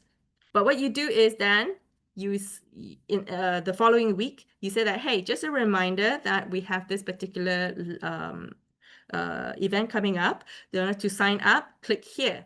And instead of putting a link to an external event site for them to sign up, you put the link to the old post that you had written that went nowhere, your dot post. And then once people are in there, then they can click on the actual link to sign up. So that's one way to do it for events. The other way is to say DM or just comment event below, and I will send you the link to your DM. So that's also another way to do it. So if they comment event below, it also increases your commenting score, and then it also increases your build a relationship score when you DM them the link. And that way you don't get suppressed. But when I say don't put external links, there is a special algorithm thing that just happened in the last couple of months where people realize that if you put more than 3 external links inside LinkedIn, LinkedIn actually ups your post. That actually helps to promote your post. And the reason why is because what happened is when you have more than 3 external links, chances are you're saying that, hey, these are the top LinkedIn's or the top sites you can use to do a certain thing. And then when you have 3, what happens is because you're like a life hack, you're teaching people, these are the top 3 resources and stuff like that. It looks like an education post. And then when people click out the link, they come back for the second post. And then the second link, sorry. And then when they click into the second link, they go out and then they come back and they click on the third link. So for that, because you're constantly bringing them back into the LinkedIn ecosystem, they know that after 3 posts, after 3 links, they will eventually come back to the LinkedIn ecosystem.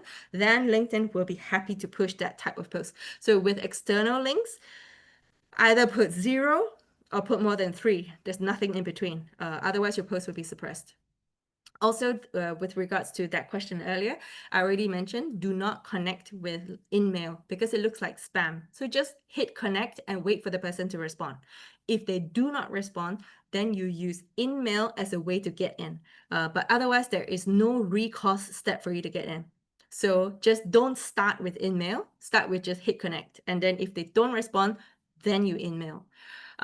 Also, what I would say is do not post stuff with your corporate page. So if you're an entrepreneur, like me, for example, and I have a corporate page for Made Without Borders, and I have my own personal LinkedIn page, LinkedIn is very happy to push personal pages. But if you want them to push corporate pages, essentially they want you to pay ad fees. They want corporates to pay ads to be pushed. So I realized that when I post stuff through my corporate page, they only get 2 likes or they get 2 or 3 comments, and then that's it, right? And it goes out to die. So what I do is I post all the Made Without Borders stuff inside my posts, and then what Made Without Borders corporate page would do is that it will repost my post. So that is the best way to basically push like a corporate agenda. So otherwise, the corporate page alone will always have no traction unless you pay money for ads. Okay, so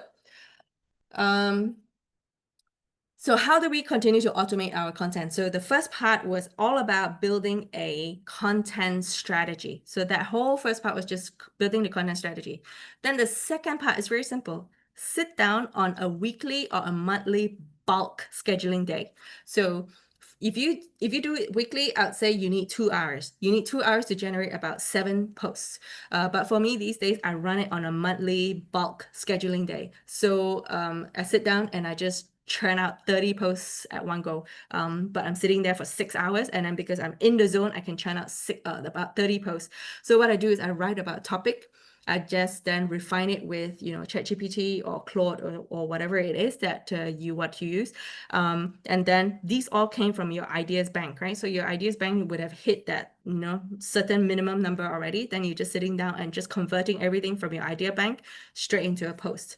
And then you pick a format. Is this going to be a text only post, which you shouldn't do because you don't add to the engagement, or you can do an image post, so text and image, or you can put in an infographic, or you can even tell ChatGPT to do it, turn it into a carousel, or you can just take a video of yourself talking.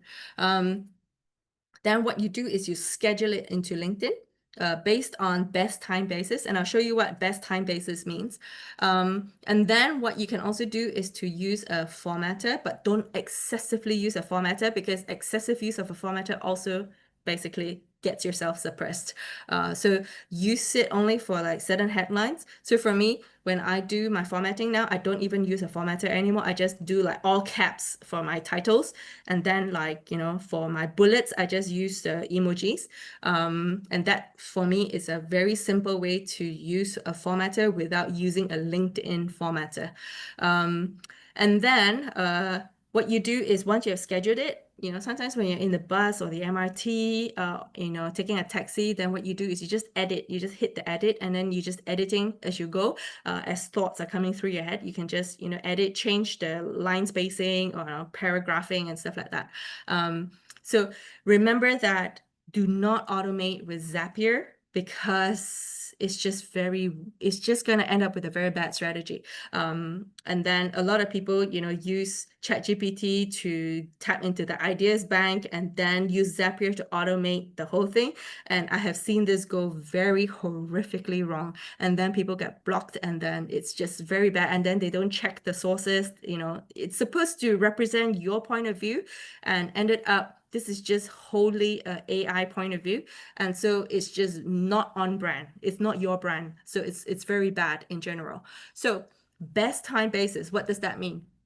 So just every person with different industry, the people are on LinkedIn at different times. So for example, if you are in the teaching industry, the teachers are going to be on LinkedIn at a different time than, say, somebody who works in the office.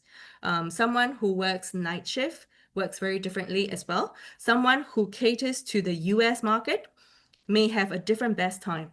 So what do? You ask your people. You start your first post is you ask people, when are you usually on LinkedIn? So you can start with a poll already, and they will tell you, right? So because LinkedIn polls are only 4 options, so what do you do with the 4 options? You can't go very far with it. So you can just put an estimate. And then later on, when people are telling you that, it's either pre or post work, then what you can do is you can do a second poll to say that, okay, you have told me it's pre or post work or during office hour. Is it the first half of the office hour or the second half of the office hour? So you can basically just ask exactly when is the best time to be posting. So in this situation, my crowd is telling me that the best time to post is actually at 6 o'clock, where I'm capturing the post-work crowd.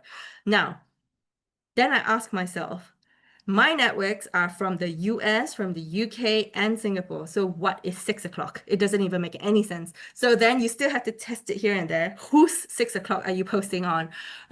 So, you just run a lot of tests. You just, push out the same content. Sometimes with A/B testing, you'll be able to see sort of when is the best sort of, time to basically post. So how do you do post scheduling? So if you were to go to your LinkedIn, and I'm showing you the desktop version, the mobile version is slightly different.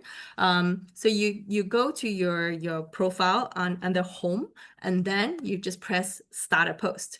And when you hit start a post, of course, it's going to open the post thing, so you can write, you can share your thoughts, you can start writing, right? How do you schedule your post? Is this little clock right at the bottom next to the post button. So you can type out all the stuff that you want to type out. And then essentially, once you're in there, you just, type all your thoughts and stuff like that. Then you hit on the little clock button, and then you can schedule the post. So it will tell you when do you want to schedule this. So then you can type in, what date, what time, and then you can just hit next, and then that would basically schedule your post. So suppose you have scheduled your post and you want to come back and you want to edit it. How do you edit your scheduled post? Is you go and view all scheduled posts. So instead of clicking next, you click view all scheduled posts. Then it will show you all the stuff you have scheduled based on the time, the date, the top two titles, the top two sentences. Like I said, on a mobile version, you would see the top two sentences only. Sometimes on a desktop, you would see the top three sentences. So then if you want to edit the one specific post, so let's say we want to edit LinkedIn is an amplifier, then I just type on the three dots there, and that would get me into edit mode. So the edit mode will either allow me to reschedule it to a different day, because I just so happened to have attended an event yesterday. I want to post about the event now, and this is not time sensitive, but my event is time sensitive. So I can push this to, like, next month, because I've scheduled for 1 month already. So I'll push it to the next month. And then you can also edit the text itself. Remember, when you hit edit mode, all the people that you tag will untag. So you have to re-tag everybody. But that's the unfortunate part about edit mode on LinkedIn. So just be careful that all the tags will untag when you hit edit. So now I'm going to show you how to do LinkedIn automation using amazing designs in ChatGPT using the Canva plugin part 2. Today I need to create 5 presentations. Instead of spending hours and hours creating them from scratch, I choose this method. So I go to ChatGPT, install the Canva plugin, and then type create a social media strategy presentation. It's going to give you 5 different presets that you can customize. Simply click on one of the links, adjust the design to your own liking, and then export it. Follow for more. Okay, so it's very simple to automate this. There's a lot of tutorials on YouTube. So this is just one of the tutorials on YouTube. There's also tutorials that will teach you how to convert your carousels into VBA formats, and then to take the VBA formats and post it into your PowerPoint slides, and then use the slide designer to basically redesign all the slides on PowerPoint, and then to export it as a carousel. So there's a lot of different ways to do it, and then just use some YouTube tutorial to figure out the automation. Great, amazing. So the last part of content automation is that you have your content bank, you have your monthly or weekly schedule dates. Then you're going to ask yourself, how much original thinking can I really do? Is that you're going to realize that a lot of gurus actually do not keep writing over and over again. They actually repurpose their original content from 6 months ago, the ones that worked, the ones that had very high analytics. They just go back and then they repost in a different style. And then they're doing a bit of A/B testing to see what works and what doesn't work. So then essentially they repurpose the whole thing, and then 6 months later they have new content to post, because not everyone has that much time to be writing original content all the time. So essentially this is one thing that you could do so that it starts to take less time. So remember that I said that posts and articles are the only things that will help you to earn this thing called the top voice badge. So we've been talking a lot on how to post to get, engage with insight score going up. But a good content posting also has the side benefit of getting you the top voice badge. In December 2024, LinkedIn actually retired the gold top voice badge. So my entrepreneurship top voice badge is gone. Now what they do is they issue this thing called the blue top voice badge, but this is a by invitation only, and only 300 is issued by LinkedIn's editorial team for each topic. So the way you get this badge is to add the LinkedIn editorial people into your network, and then nudge them once in a while to see your content so that they would deem you fit for this badge. But this is very much whether or not the editorial team likes you, whether or not you've been writing content that they like. So it really isn't a guaranteed thing, because 300 people in the world in one industry would be able to get that badge. So it's actually not the easiest thing. So remember the golden rule of postings: don't use AI generated content, because it's basically suppressed, and nobody wants to read what AI thinks as well. They want to know what you think. You're the one that wants to be seen as the industry expert. So although the top voice badges are for this whole idea of a selection by its editorial team, at the end of the day, if your SSI score is high, most people will still see your stuff. It will still hold some weight as a mark of true expertise. So don't see the top voice badge as like the golden holy grail. It's not. So now we move to the last segment, which is build relationships. So LinkedIn defines this as strengthening your network by building and establishing trust with decision makers. And what you do is you do this in 4 ways. You engage with other people's posts. That means you read, you like, you comment, you repost other people's posts. So your own content posting will basically boost the first bar, which is professional brand. But when you comment on other people's posts, you are doing build relationship, which is the fourth bar. And what you can also do is you direct message and you chat with people and you reply to other people on direct message. That's also adding to your building relationship score.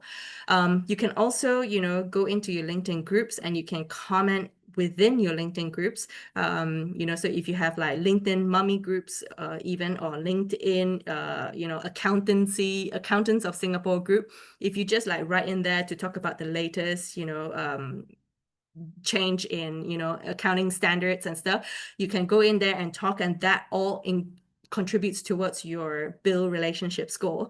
And then what is most important is that LinkedIn wants to see you writing testimonials and recommendations for other people. So the whole part about build relationships is key, not just for establishing your SSI score. It is literally the entire concept behind mindful networking, which is to have touch points with people regularly, which is why LinkedIn makes this actually very easy to have touch points, because you're just reading. It's like, newspaper, and then you're just commenting, liking, and it goes towards basically people remembering you, people liking you. So let's try and get some viral action on our posts right now. So what I want you to do right now is to copy a link of your most recent post. And then I want you to go back into the Telegram group and I want you to post it in section B, SSI Algorithm Alchemist. So everybody just go in and then post it into B. But what I want you to do before you post your most recent link of your most recent post, what I want you to do is to remove the UTM tracker, the question mark UTM, anything that is in your link, anything that is after question mark UTM, also remove question mark UTM, and everything after it, remove that from your link. So if you are in the section B right now, SSI Algorithm Alchemist, you will see I have a pinned message. If you don't know what I'm talking about, hit on this thing called the pinned message, and then it will show you how to remove the UTM tracker. So that's on point number 4 of pinned message number 1. That's in section B. What I want you to do is to go in and just use this as a pod, post your latest LinkedIn. And then after you've posted, what I want you to do is to go to your last 3 or the last 4 postings, and just go into that thing and just hit like. So just go and like other people's posts. So this is how it works. Essentially, you can see that, Wayne has been posting things about, gerontology and caregivers and stuff like that. And then what you can do is to just go in and help Wayne with his messages. Just go in and help like, and then that builds your build a relationship score, and that helps him to build his first bar. So you build your 4th bar, he builds his first bar. So Jaya Prakesh basically just posted something, which is great. But Jaya Prakesh, please go back in right now and remove everything from question mark UTM inside your link. Because right now, if anybody clicks on this link with the tracker in there, what you do is LinkedIn will suppress your post because they know that you came in on engagement pod. So nobody clicks on Jaya Prakesh's text right now, link right now, until he fixes the question mark UTM. So remove. Yes, very good. You've done that. So fantastic. So now people can click on the previous links and just go in and help like. So this is the point of an engagement pod. So people can just use the engagement pods and just help each other, like each other's posts. This will help you to get started on your initial journeys of, your SSI scores. And then at a point in time, you will find that you have, you can reduce your reliance on these engagement pods. So everyone has already gone in and just post.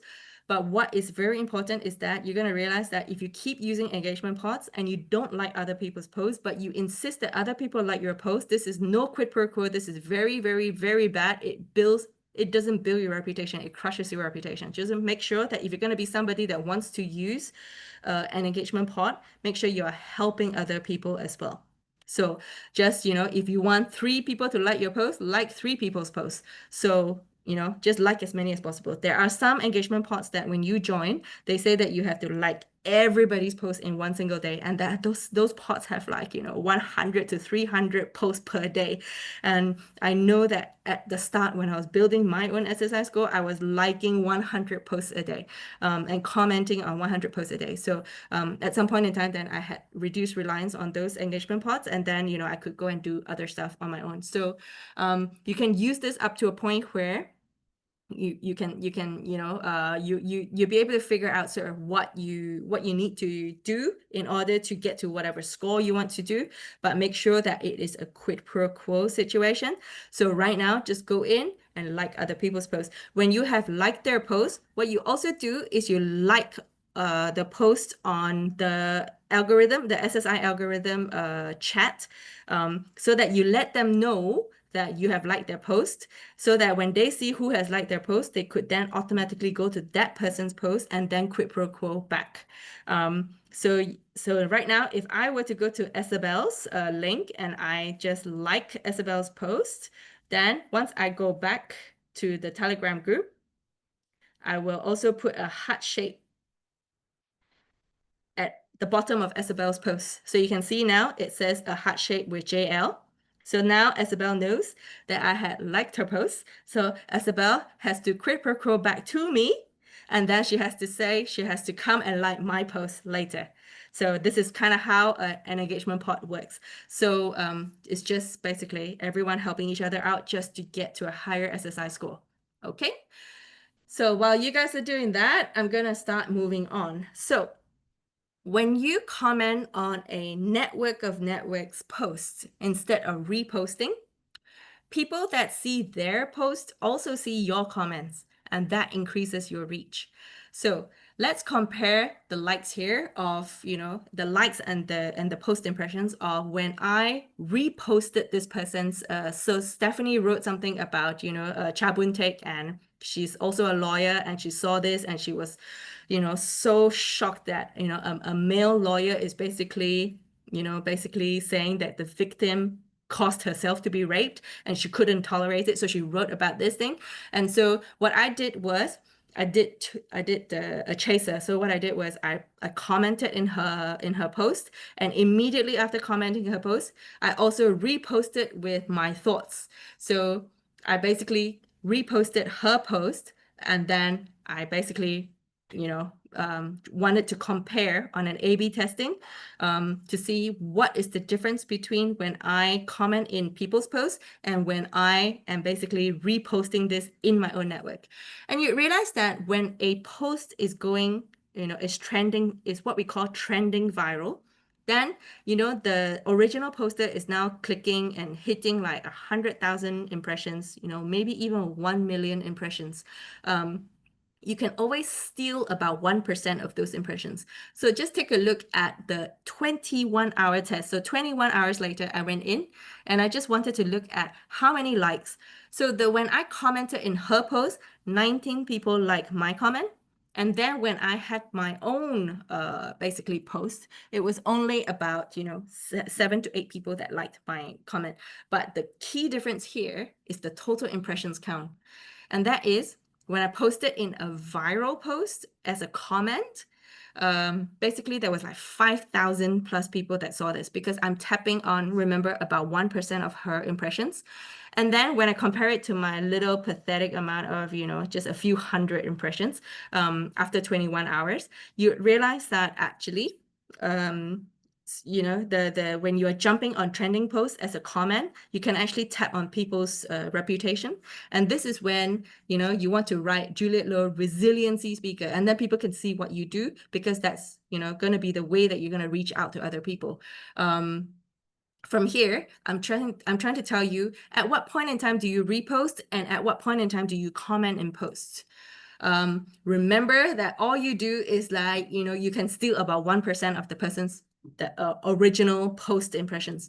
So What you want to do is realize that how far can you go when you keep tapping on network of networks. So, I sometimes tap on certain people whom I know are mega influences in the entrepreneurship world.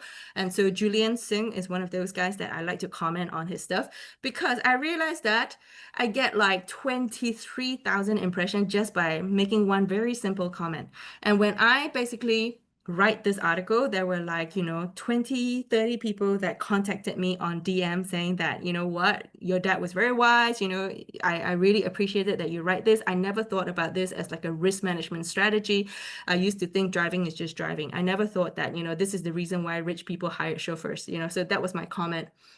So if you click more, that was sort of what I was writing about, that, driving is a very bad and big risk factor.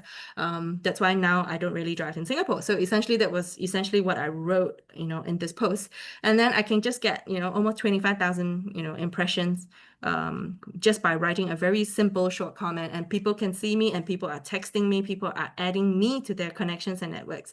So it's very beneficial to understand when is a good time to comment in the post and when is a good time to repost. And that is, if it is like, that post is not really trending, it's like just less than 10 likes, then maybe yes, repost with your own thoughts. Then you don't have to write an entire article, you just have to write your thoughts on the top and let people read the article.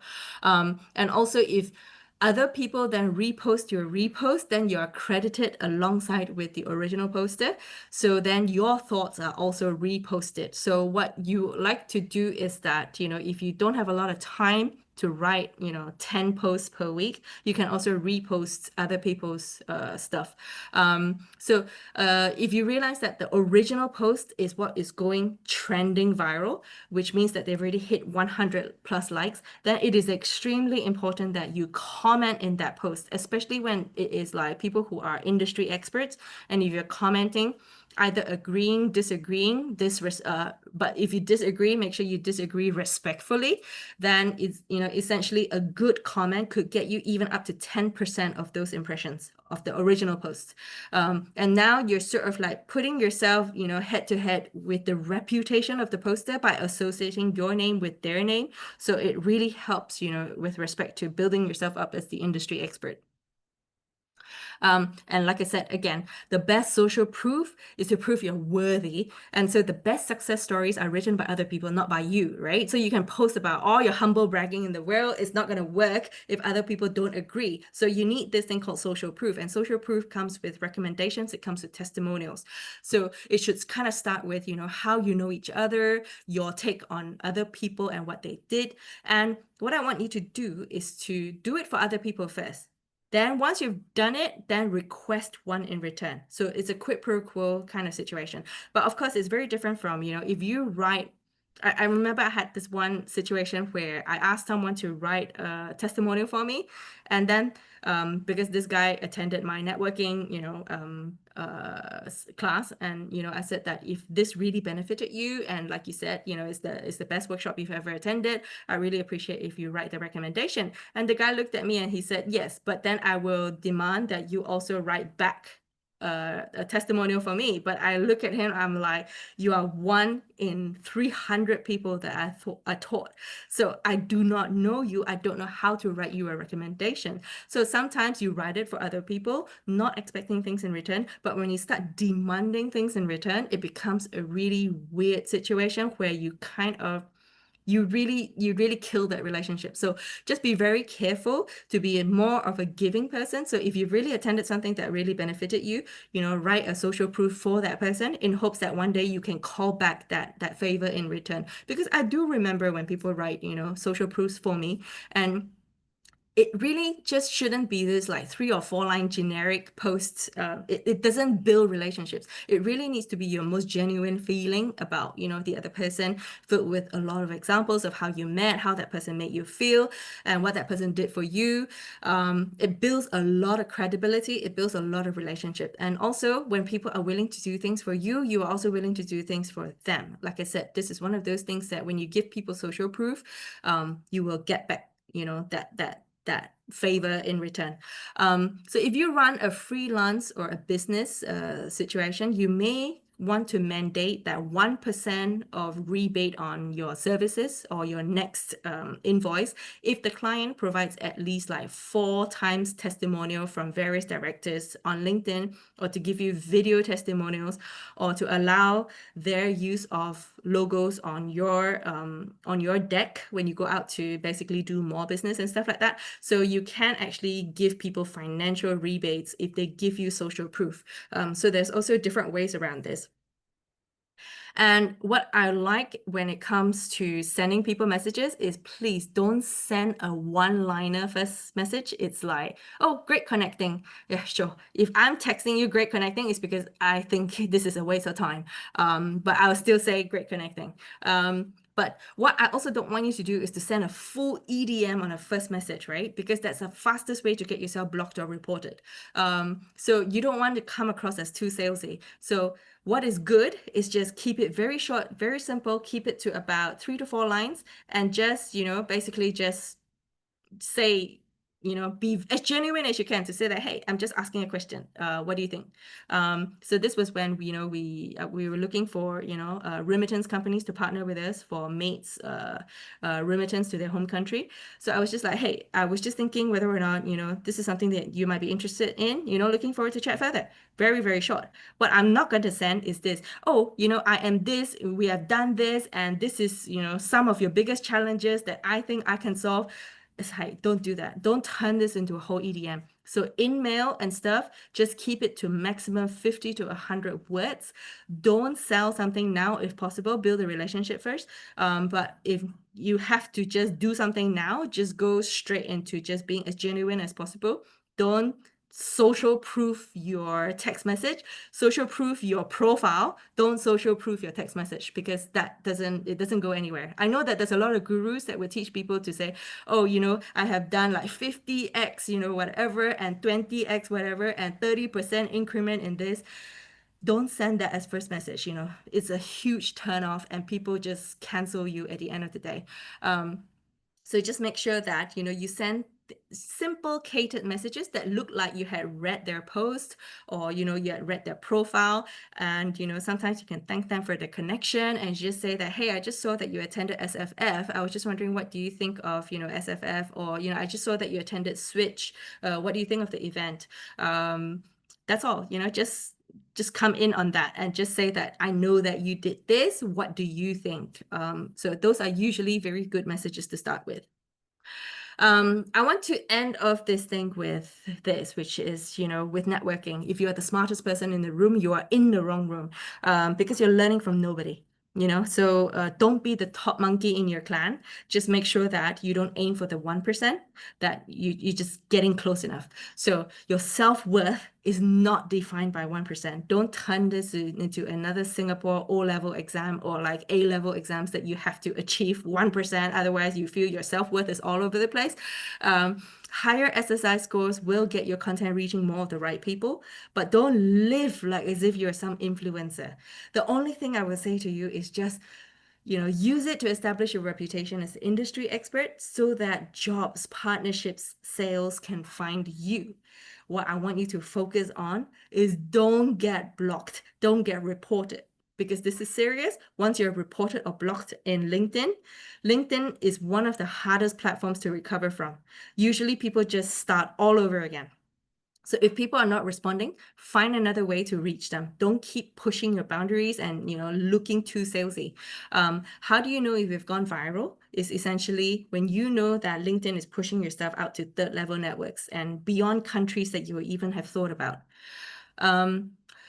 This is my think on a no-time LinkedIn strategy, which is, like I said, you have your content bank that you're adding to when you're in the bus, the toilet, queue time and whatever. Or sometimes when you're on the toilet, you can easily just 20 posts when you're in the toilet, doing the long stuff. And then if you're in the toilet doing the short stuff, you can even just clear 3 likes. So those will be very, very just, if you turn it into a lifestyle, then essentially it's much easier. You can also ideate, right? Sometimes you're in a shower and you're thinking about a new idea. Immediately when you come out, add that to your idea bank. You don't have to sit and write it immediately. just make sure that, you have a weekly plan or a monthly plan, like on a certain Sunday where you just dedicate about 2 hours or 4 hours and you just write for the whole week. Or, if it's a monthly plan, if you dedicate 6 hours, for me, I just dedicate 6 hours on a Sunday. I sit down and I'm done writing 30 posts at one go. And then sometimes you don't have to write 30 posts, right? 1 month, sometimes you're going to be attending certain events. You can pre-write a thing, to say, I attended this, and then you know which sponsors are going to be there. And then later you can edit it to put in the conference pictures that you took during the conference, people that you spoke to during the conference. You can just edit that during your bus time, your queuing time, your toilet time, that kind of stuff. And what is most important about a no-time LinkedIn strategy is that you have to use mimicry. So just mimic a successful person. If you're trying to sell to educators, then follow the successful educators. You stalk them on every post. Where are they speaking at? What groups did they join? You join the same groups. Who is in their network? You add them to your group. And then who is their clients? You poach them. So just basically try and mimic every single thing that they do. Mimic their style and figure out how they're posting, what time they're posting, then just do exactly the same thing because they already succeeded. They already tried and tested the whole thing. So the one thing I would say is with personal branding, if you really think that you want to go down the trajectory of becoming a speaker, then there is one guy that I do recommend his course, but it does cost $3,000. His link is actually in my link tree. So if this is what you want to do, then go ahead and sign up on my link tree, and then just let him know that I was the one who recommended you in. He will take care of you. That's Eric Feng. And the thing is, when you go in there, there's also very, very good networks that you can build. But I would not, and I would caution people, just stay with the $3,000 workshop. Do not sign up for the 30,000 and the 50,000 workshop because I have seen this go nowhere. So just be very careful not to be upsold on that thing. And with this, just remember that LinkedIn is one of the channels that you will use to build your buffet table networks for the long term. If you do this well, your life just becomes very easy somehow. And everything that you need, there's just someone out there that can help you. You don't need to approach people constantly to get things done because at some point in time, people will come and find you. People will come to you. And this is when you know that your hard work has truly paid off. So a higher SSI score gets your content reaching more of the right people, but don't live for it like as if you're some influencer. Just get enough so that you are visible to other people. And also remember that what works for other people may not work for you. And each type of network behaves actually very differently from one another. So if you take advice, just test it and try different posting times because my posting time could work very differently from your posting time, and then my content works very different from your content. So you test it until it freaking works for you, right? So essentially there are 2 feedback forms that you need to fill out. Again, if you fill out my feedback form, I'll send you a slide summary. I'll also show you some of the Chris Donnelly tactics and infographics that would help you with your LinkedIn strategy. I also have this thing where when you fill in my feedback form, just make sure that I can send you the slide summary, but you have to click yes on the mailing list because some people actually click no on the last session. So if you click no, based on PDPA laws, I cannot reach out to you. So if you want to receive the slide summary, you have to fill this in again, and this time please click yes so that I can add you to the mailing list. Otherwise, I can't send you anything because of PDPA. There's also another option in the LinkedIn SSI thing where I have given people an option to attend a paid bootcamp by me, where I will spend 8 hours just hand holding you through the SSI score in a small group of about 10 people. If you are interested, I will let you know when I organize one. So just put that you are interested in the 899 paid bootcamp, but this is only if I can get 10 people. Otherwise, I will not bother wasting anybody's time. So if you fill in my feedback form, also don't forget to fill out the NLB feedback form that Jen will show you later, and give me a raving review if you want NLB to come back and teach you more. So with this, I conclude my last NLB session for 2025. So anyone with questions, please do unmute yourself and switch on your video, even better. So with this, I'll also look through some of the questions that I know keeps coming in. Yeah, Juliet, can I ask a question? Yes, Juliet, Juliet. I think. Thank you so much. So sorry, am I speaking? Yeah. Yes, Regine, Yeah. go ahead. Okay, just make it short so that others have a chance. So I was very interested. I felt this is one of the best like workshop I've attended. So really thank you. I just Okay, want that's to good. check two quick questions. One is there was slide where you mentioned about the corporate page because it was a little bit rushed for me. Did you mention that was it referring to a corporate website that you shouldn't be linking out your LinkedIn post to? And then No, could you no. So explain a bit? LinkedIn has two types of profile pages. So you can either link your company, or you can have a company LinkedIn page, or you can have your Regine Tay LinkedIn Mm. page. Ah, So okay. you know how the company LinkedIn page will be something that you set it up, and then so that later on you can tag inside your work employment history, you can Mm. tag the company. So if Mm-hmm. the company doesn't have a page on LinkedIn, you can't tag it. Correct.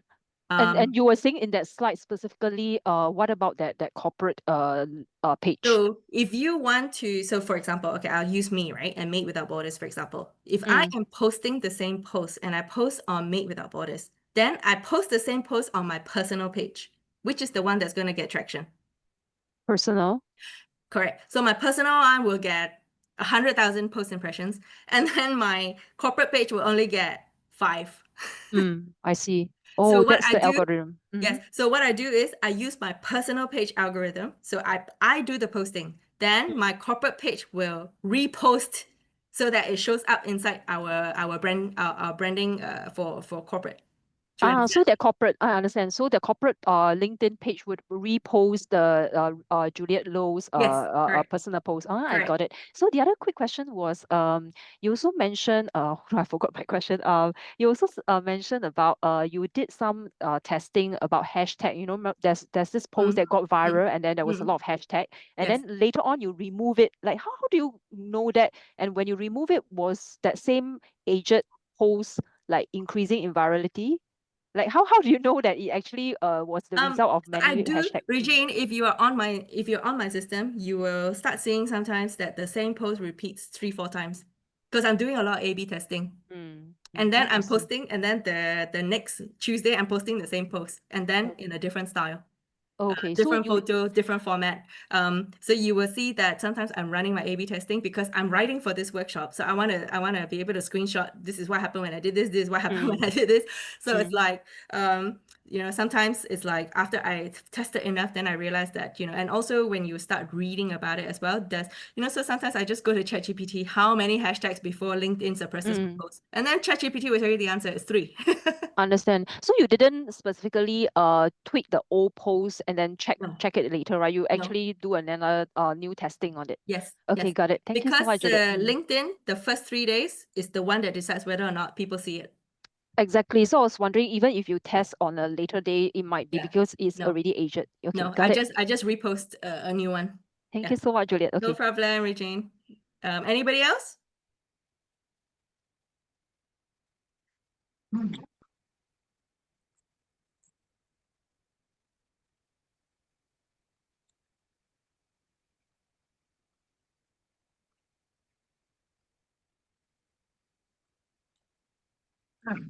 So where is the link for giving feedback? Say that again, Joe. Where is the link for giving feedback? So the link for giving feedback is essentially my link tree, and it's the Oh, fourth. It's the okay. fourth one. The fourth link. So Matt over here says repost and requote in LinkedIn. Can I copy and paste from Twitter to do the A/B testing? Be very careful when you're posting stuff from other platforms. So if the Twitter logo shows up, or if the TikTok logo shows up in LinkedIn, that is immediately suppressed because you are reposting something that is the competitor of LinkedIn. LinkedIn will auto suppress your stuff. So be very, very careful when you repost from other social media platforms. So sometimes, people download the YouTube videos and then they repost YouTube videos into LinkedIn. Be very careful that if you do that, that you're downloading it via the YouTube premium plans and you're not downloading based on the cheap ones where the watermark of YouTube is still there, because LinkedIn will suppress your posts. So Okay, I'm still reading down the thing. So, Faye, I think, Sue Faye, I think you missed the original one because your question was what is social proof? So, social proof is essentially, you getting awards, you signing a MOU with some big company. And then, a lot of people use social proof. They come back and they write a post, humble bragging about, the entire, like, oh, I feel like I don't deserve this trophy, blah, blah, blah. But, when you have social proof, when you have awards, or you have accolades, and you're like the top employee of the year, put that into your about section on your thing, and then don't do too much humble bragging on the post. Or if you have photos, to show of you receiving certain awards, then write the post, but don't do too much excessive humble bragging. What you want to do is to just say thank you for the opportunity, and then put that up into your featured post. So that is social proof.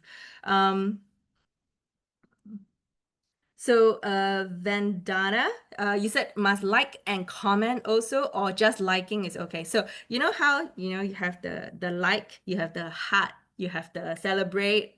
There's different ways in which to say how much you like the post, right? So when I say like the post, like only brings it up by, one time. So if I had to give it a point system, and like I said, I don't know the LinkedIn algorithm, but based on my experience, if you like, that is 1 point. If you love, if you celebrate, if you do the light bulb, because you took more effort to go to the right side, not just like, but you took more effort to select your emotion.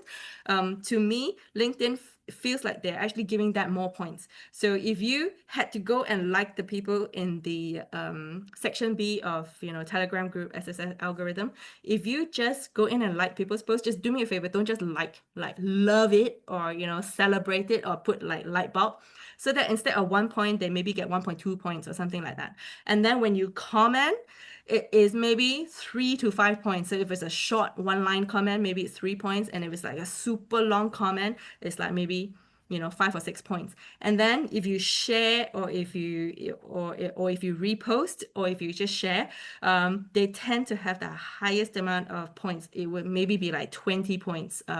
So whatever you do for the other person, remember that that's karma that will come back to you. So if you post their stuff consistently, they will also come back and post your stuff consistently. So what you do to others is what others will do to you. So you just go in and build that karma point, Vandana.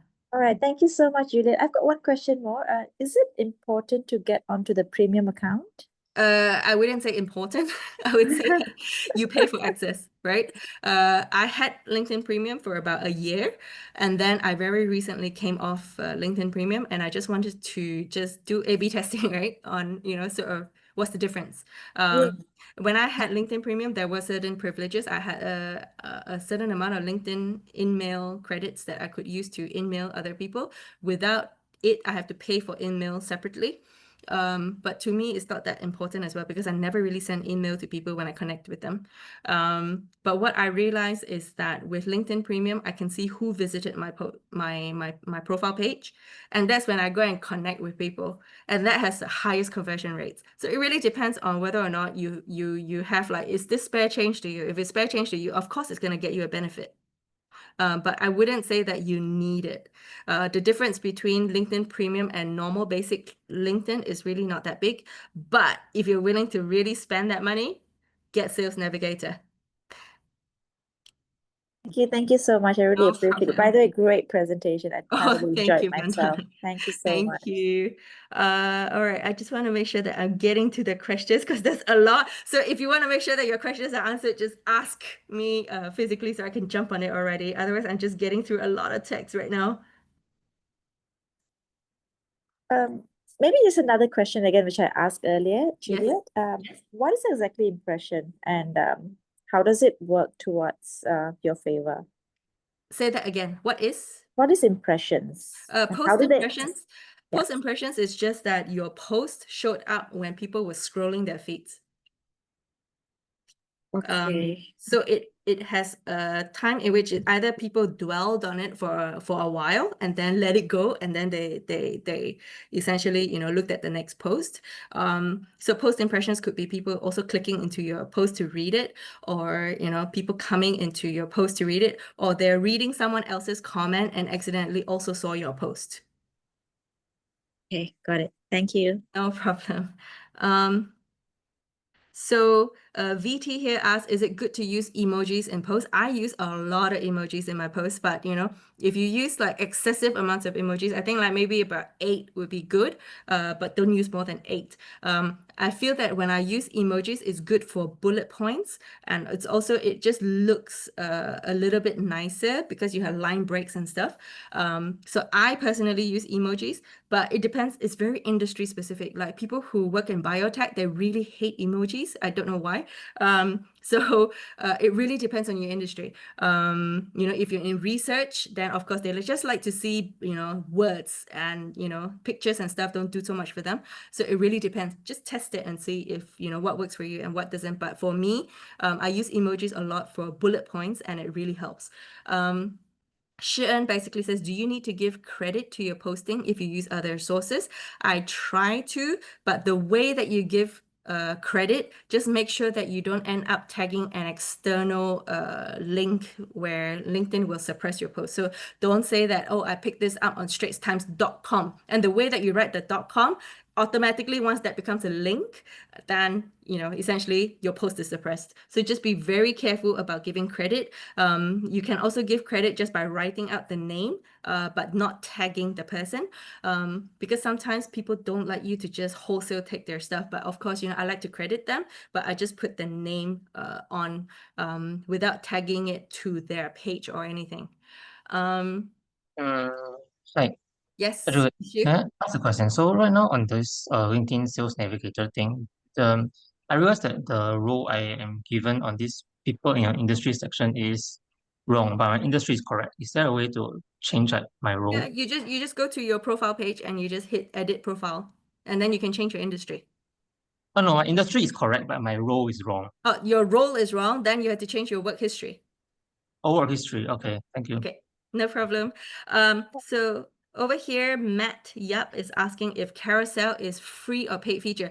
You can just upload Carousel by uploading a PDF document. So you can just, when you hit post, write a post, you can attach a photo, and then you can also attach a PDF. So you just go down the whole line, attach a photo, there's a poll, emo icon, and then there's like a lot of different emo icons, and then right at the end it's like if you click on it, it'll ask you whether you want to upload PDF.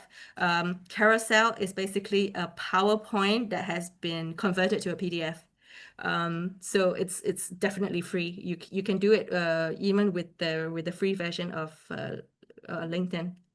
Juliet, sorry, can I ask one more question? Yeah, sure, Jane. Yeah, thanks. So you were saying about the double linking technique on a context where, let's say, if you have an event, the event that you want to broadcast.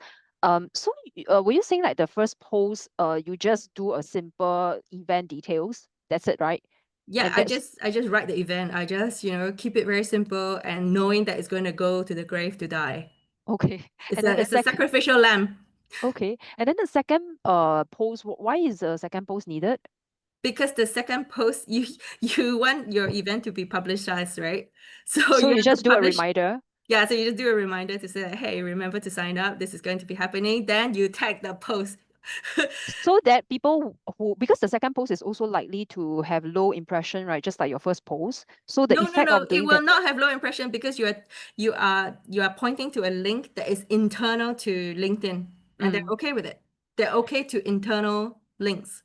Okay, so that second post ultimately, because your whole profile has low traction, so I guess like that second post is not going to do wonders, but you are advocating for that is because so that people can get to see the first post as well, is that? So if you're doing events and your SSI score is still not high, what I'll say is do a sacrificial post, then post it into relevant groups. Okay. Right? Okay. So go and join the groupies and then post it into relevant groups and then post it into, WhatsApp, everything that's a relevant group. Then when they come in, they come back into your LinkedIn. Then Your first suddenly you post. have a lot of post impressions. Sure. So that okay, I understand you. So if you don't do the additional group posting, if you just want to keep to another post, I guess that second post is just like bringing people back to the first post. Like you have a So it second chance, depends. right? It depends. So Regine, for me, my SSI score is 1%, right? Okay. So Yeah. for me, it's like, even if my post has gone to die, I will still get 50 post impressions. right? Okay. So then if I do a post that is just general, then chances are I will still be able to clock between 3 to 5,000 impressions. So with that So first post, that second post, I mean, what's the like really unique thing about that second post then? to me, the second post is just, like I said, how do you post for events? If you just posted the event itself, it's just going to be 50 people seeing it. So if you want 5,000 people to see it, then you post it a second time. Then if you want another 5,000 person to see it, then post it a third time. Sure. It's happening Okay. tomorrow. It's happening in a week. It's happening Just in a month. counting down. Yeah, so Okay. you can run the countdown. All And right, then thanks. what you also want to do is definitely don't miss out that when you are posting it externally, so you're posting your LinkedIn link, right, to WhatsApp or whatever, and you don't want LinkedIn to flag you up for using an engagement pod, remember to remove the question mark UTM tracker.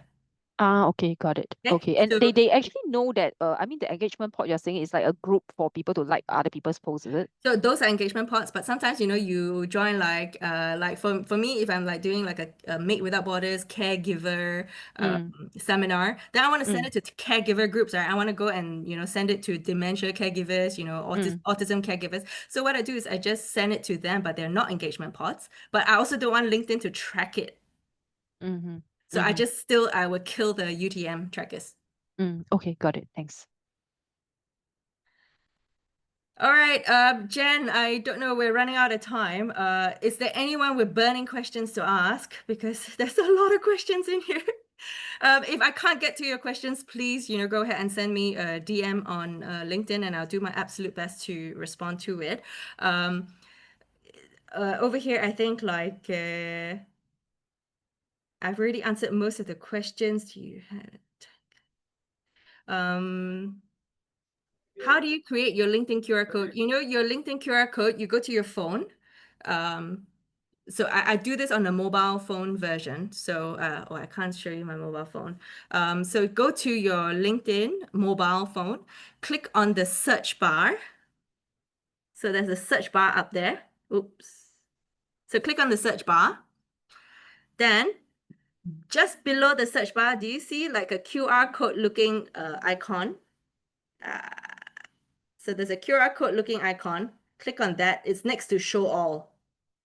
So once you click on that, that's your LinkedIn QR code that you can just, oops, yeah, it's very hard to, it's not showing up the QR code.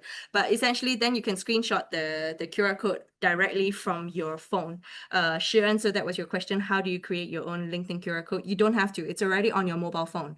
So just click on search bar, click on the little QR code looking icon next to show all, and then click that, and then that's your LinkedIn. And then there's two things, right? So one is you see your own QR code, and then the other one is you scan other people's QR code. So you just need to be very fast when you're trying to get other people to add you on your QR code. So Justin Tang says, hi, thanks for sharing. I have a question where I want to target specifically universities and institutes of higher learning who are involved in entrepreneurship and career advisory or mentorship. How specific can we identify this specific industry? Like I said, this is just semantic keyword search, right? So you have to just search for every single thing. So you just type universities Singapore. Then the next thing you're like entrepreneurship hub Singapore, career advisory Singapore. Just shoot for all the keywords, search for all the semantics, and then just add people and connect people. So that's how I would do it. Just do a semantic search of all variations and all proportions. For example, sometimes I'm searching for autism groups. I would search for autism. I'll search for autistic. I would search for, spectrum, autism spectrum disorder. I'll even search for ASD. So it's just, the way that other people would write it, you search all sorts of, permutations and combinations. So like I said, Joe, you mentioned that, it's incorrect. Your industry is incorrect. Just go ahead and change it. And then realize that in the next 3 or 4 weeks, your score will be really bad because they're resetting everything and all your algorithms will go back to 0. But then essentially, you should be able to very quickly recover in about 3 to 4 weeks. how to change your industry in LinkedIn profile. So I've said it already. It's in your personal page. So click on, your own page, and then just click change profile, edit profile. It's quite easy to fix. Otherwise, if you really don't know where to do it, just go to ChatGPT and say, how do I change my industry in my LinkedIn? It will show you step by step how you're going to do it. I think my industry is correct. So it's I'm being compared with sales professional. So I was like, I'm not in sales. Yeah. Okay. Then your role is wrong. Then to change